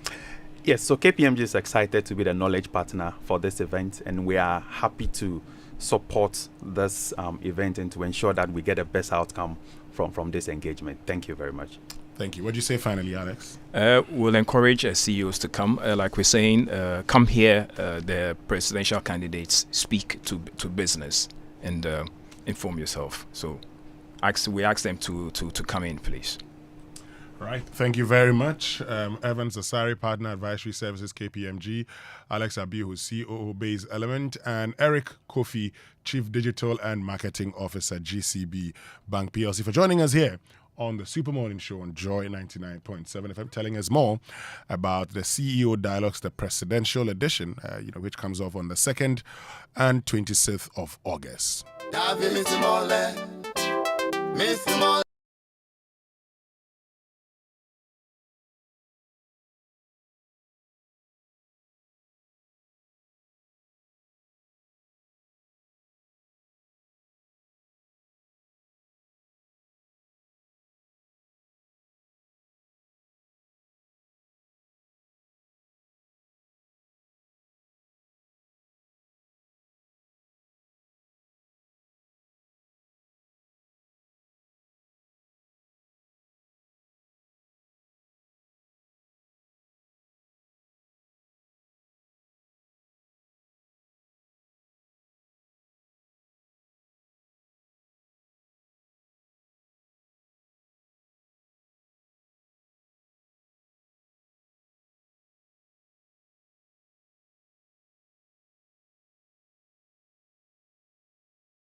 containing Artemether and lumefantrine. Comes in tablet and suspension for the effective treatment of malaria in adults and children. If symptoms persist after 3 days, consult your doctor. Mala 2 is manufactured and distributed by Ernest Chemists Limited. This advertisement has been vetted and approved by the FDA. At the peak of her career, she slapped with the worst nightmare of her life. Faced with her biggest decision ever, a strange anonymous caller into a radio show hurls events into an unimaginable turn. This July, Kobna Says in the Pants of a Woman is coming back. By popular request, Scribe Productions in partnership with Joy FM presents Ghana's first ever original musical on rape. In the Pants of a Woman shows on Saturday 20th July 2024 at the National Theatre. First show 3 p.m. Second show 7 p.m. Rate is 150 Ghana cedis single, 250 Ghana cedis double, and 650 Ghana cedis for buddies of 5. Dial *844*300# to grab your tickets now. Contact 054-609-8082. Sponsors: Foodstuff Home, Curves and Brushes, Timex Printec, and Sweet Melodies FM. So do you like the play? I loved it. Out of 1 to 10. Oh, 10. Get your tickets now. In the Pants of a Woman. Show me your love. Zaga boom boom boom za. Yeah yeah yeah. I'm shaking, baby. Zaga boom boom boom za.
On to is mentioning Baba. Yes.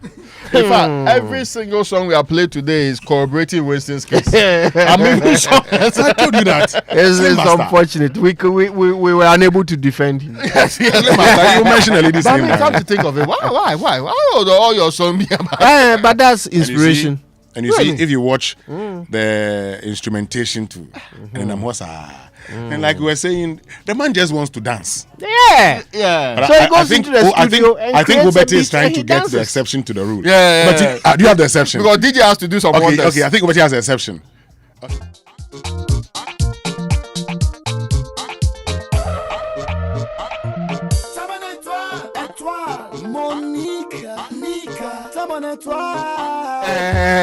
It's okay. See, I told you that. Monica again. Slim Bastard will not disappoint. So I suspect that all across the world there are women who say to themselves, Slim Bastard made a song for me. There'll be plenty of them. Plenty. Anyway.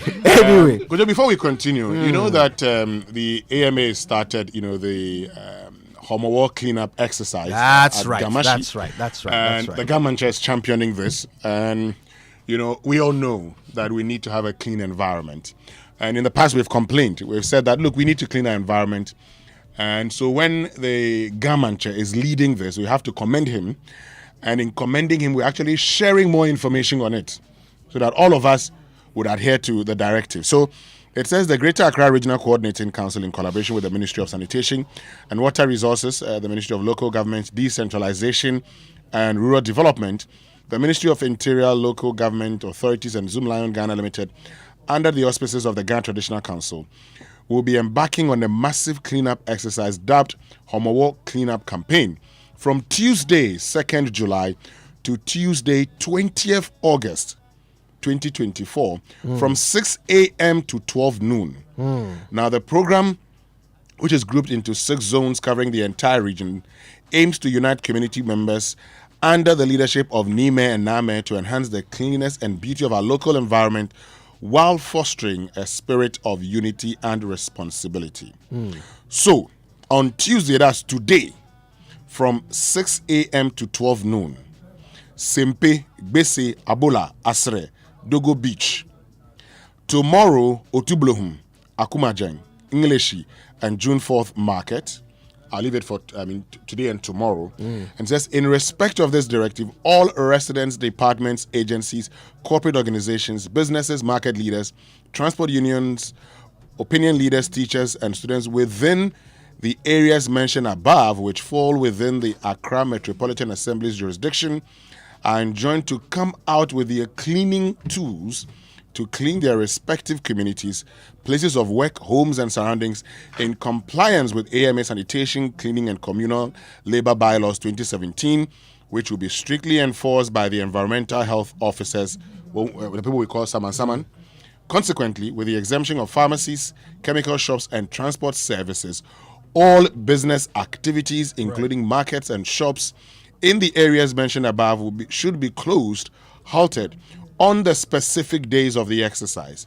The general public's maximum cooperation is being solicited to ensure a clean, green, and healthy city where we can all live in and love it. Now, someone is specifically asking about Tesano. So let me look at it. So what I have here, on Tuesday, 9th July, it's Aveno, Kwame Nkrumah Interchange Enclave. Wednesday, 10th July, Graphic Road. Friday, 12th July, Choco Mamprobi. Saturday, 13th July, Central Business District, Makola, Okanshi, Kantamanto, Rollins Park, CMB, Koligono, and Kolebu. So today it's Sempe, Gbese, Abola, Asre, and Dogo Beach. Tomorrow, Otublohum, Akumajang, Ingleshi, and June 4th Market. Okay. That's what I have. I'm not hearing Tesano in there. I haven't seen it. Yeah. Okay, all right. Well, thanks for that. Very, very informative. Listen, before we go on, I've got to do this. One of our most avid listeners, always tuning in from Germany, Dr. Jacqueline Arthur, wants to wish her husband a very happy birthday. She says, happy birthday, sweet. We're grateful to have you. God bless you and cause the lines to fall in pleasant places for you. We love and appreciate you. And this is to Dr. Joseph Entry of the St. Augustinus Krankenhaus in Düren, Germany. Happy birthday to you. All right, listen. Are you looking for some good discounts in sanitary ware and tiles? Then rush to Kimo Home for their crazy summer sale with discounts up to 50% on over 200 products. Their promo ends on the 31st of July. Visit their showroom on Spintex Road near Manet Junction. Call them on 0244 33 4947. So we are thrilled to offer convenient ways. We are thrilled to offer convenient ways for you, our valued audience, to enjoy our programs wherever you go. Exciting news, you can now listen and watch your favorite programs on Joy FM, Joy News, Joy Prime, Love FM, and Hits FM through our YouTube channels and all major podcast streaming platforms. Stay updated with the latest news on myjoyonline.com website and app. And follow us on Facebook, X, Instagram, and TikTok for all the entertainment and informative stories. Now, accessing super reliable healthcare should be the top priority, topmost one, of course, for you and your family. That's why Multiplus, powered by MTN, is giving you just that today. For a subscription fee of just 25 Ghana Cedi a month, paid on Momo, you can sign on to a health subscription plan that gets you access to unlimited in-store consultations with qualified healthcare professionals and over 160 covered medications and tests at participating pharmacies in the Ablekuma, Sakaman, Dansuma, Mamprobi, and Kaswa townships. My favorite part is that there is a dedicated nurse at the Muti pharmacy who can really teleconference a doctor when you need it so that you can access the best consultation services. And to get this great product, all you need to do is to download the Ayoba app and sign up with your Momo account. Don't get it wrong. To get this ultimately extraordinary health product, you certainly have to download the Ayoba app and sign up with your Momo account. Take charge of your health conveniently and affordably. Sign up for Multiplus, powered by MTN today. All right. Now, don't forget to go to kingdomstoreonline.com for the best quality stationery, office essentials, equipment, and furniture from Kingdom Books. Prices are affordable. They will deliver to your home or office in good time. You can pay via Momo across all networks, and you get free delivery if you're in Accra or Tema. Terms and conditions apply. At Kingdom, quality and affordability are their hallmarks. But Kojo, before we go, today is the birthday of our very own Ofebia Mfum. Oh, Febs herself. Yes, today it's her birthday, Organizer One. That's right. All you have to do is to say, we have a program here. And it's done. Obet is laughing. Leave the rest to Ofebia. Yes. She'll finish everything. She's a powerhouse. She can work under pressure. Oh, yes. For those of us who hate pressure, we always have issues with her. But Charlie, she works under pressure. So, Ofebia, happy birthday to you. But, you know, in Ghana, when it is your birthday, you do a party. So you know what to do. Yeah, you don't have to say. It's not like somewhere where you have to bring your own drink. This one, we'll come and drink. We come empty-handed too. I have no plans of doing any party. Your birthday is on the 9th of July. What kind of dry bones response is that? 9th of July. Yes, for the avoidance of What that. kind of dry bones response is that? You have no plan of doing a party. Yes. Sometimes things happen. The suffering masses of this country. Okay, Not everything happens according to we plan. will do a party for Raymond. I am telling you that me and the suffering masses of this country. We'll do the party for you. Now I don't know which of you to agree with. Yes, yeah. The suffering masses of this country. No. We will do the party for you. You can't get away with not doing a party. Last time you told your friend that he should do the party. So if you will not do it, we'll do it for you. We will do it for you. We'll do it for you and send invoice. We'll do the party for you. Okay. Anyway, I mean, the people are listening. The masses, they like you. Yes, they will bring their gifts. Well, for onward transmission to the tabernacle. Yes. All right, listen, we thank you all so much for listening. It's always a pleasure to bring you the show. We're back tomorrow with more, but keep it locked on Joy until then. My name is Kojo Yankson. I'm the morning man. Winston Amoa. Raymond Akwa. Have a good one.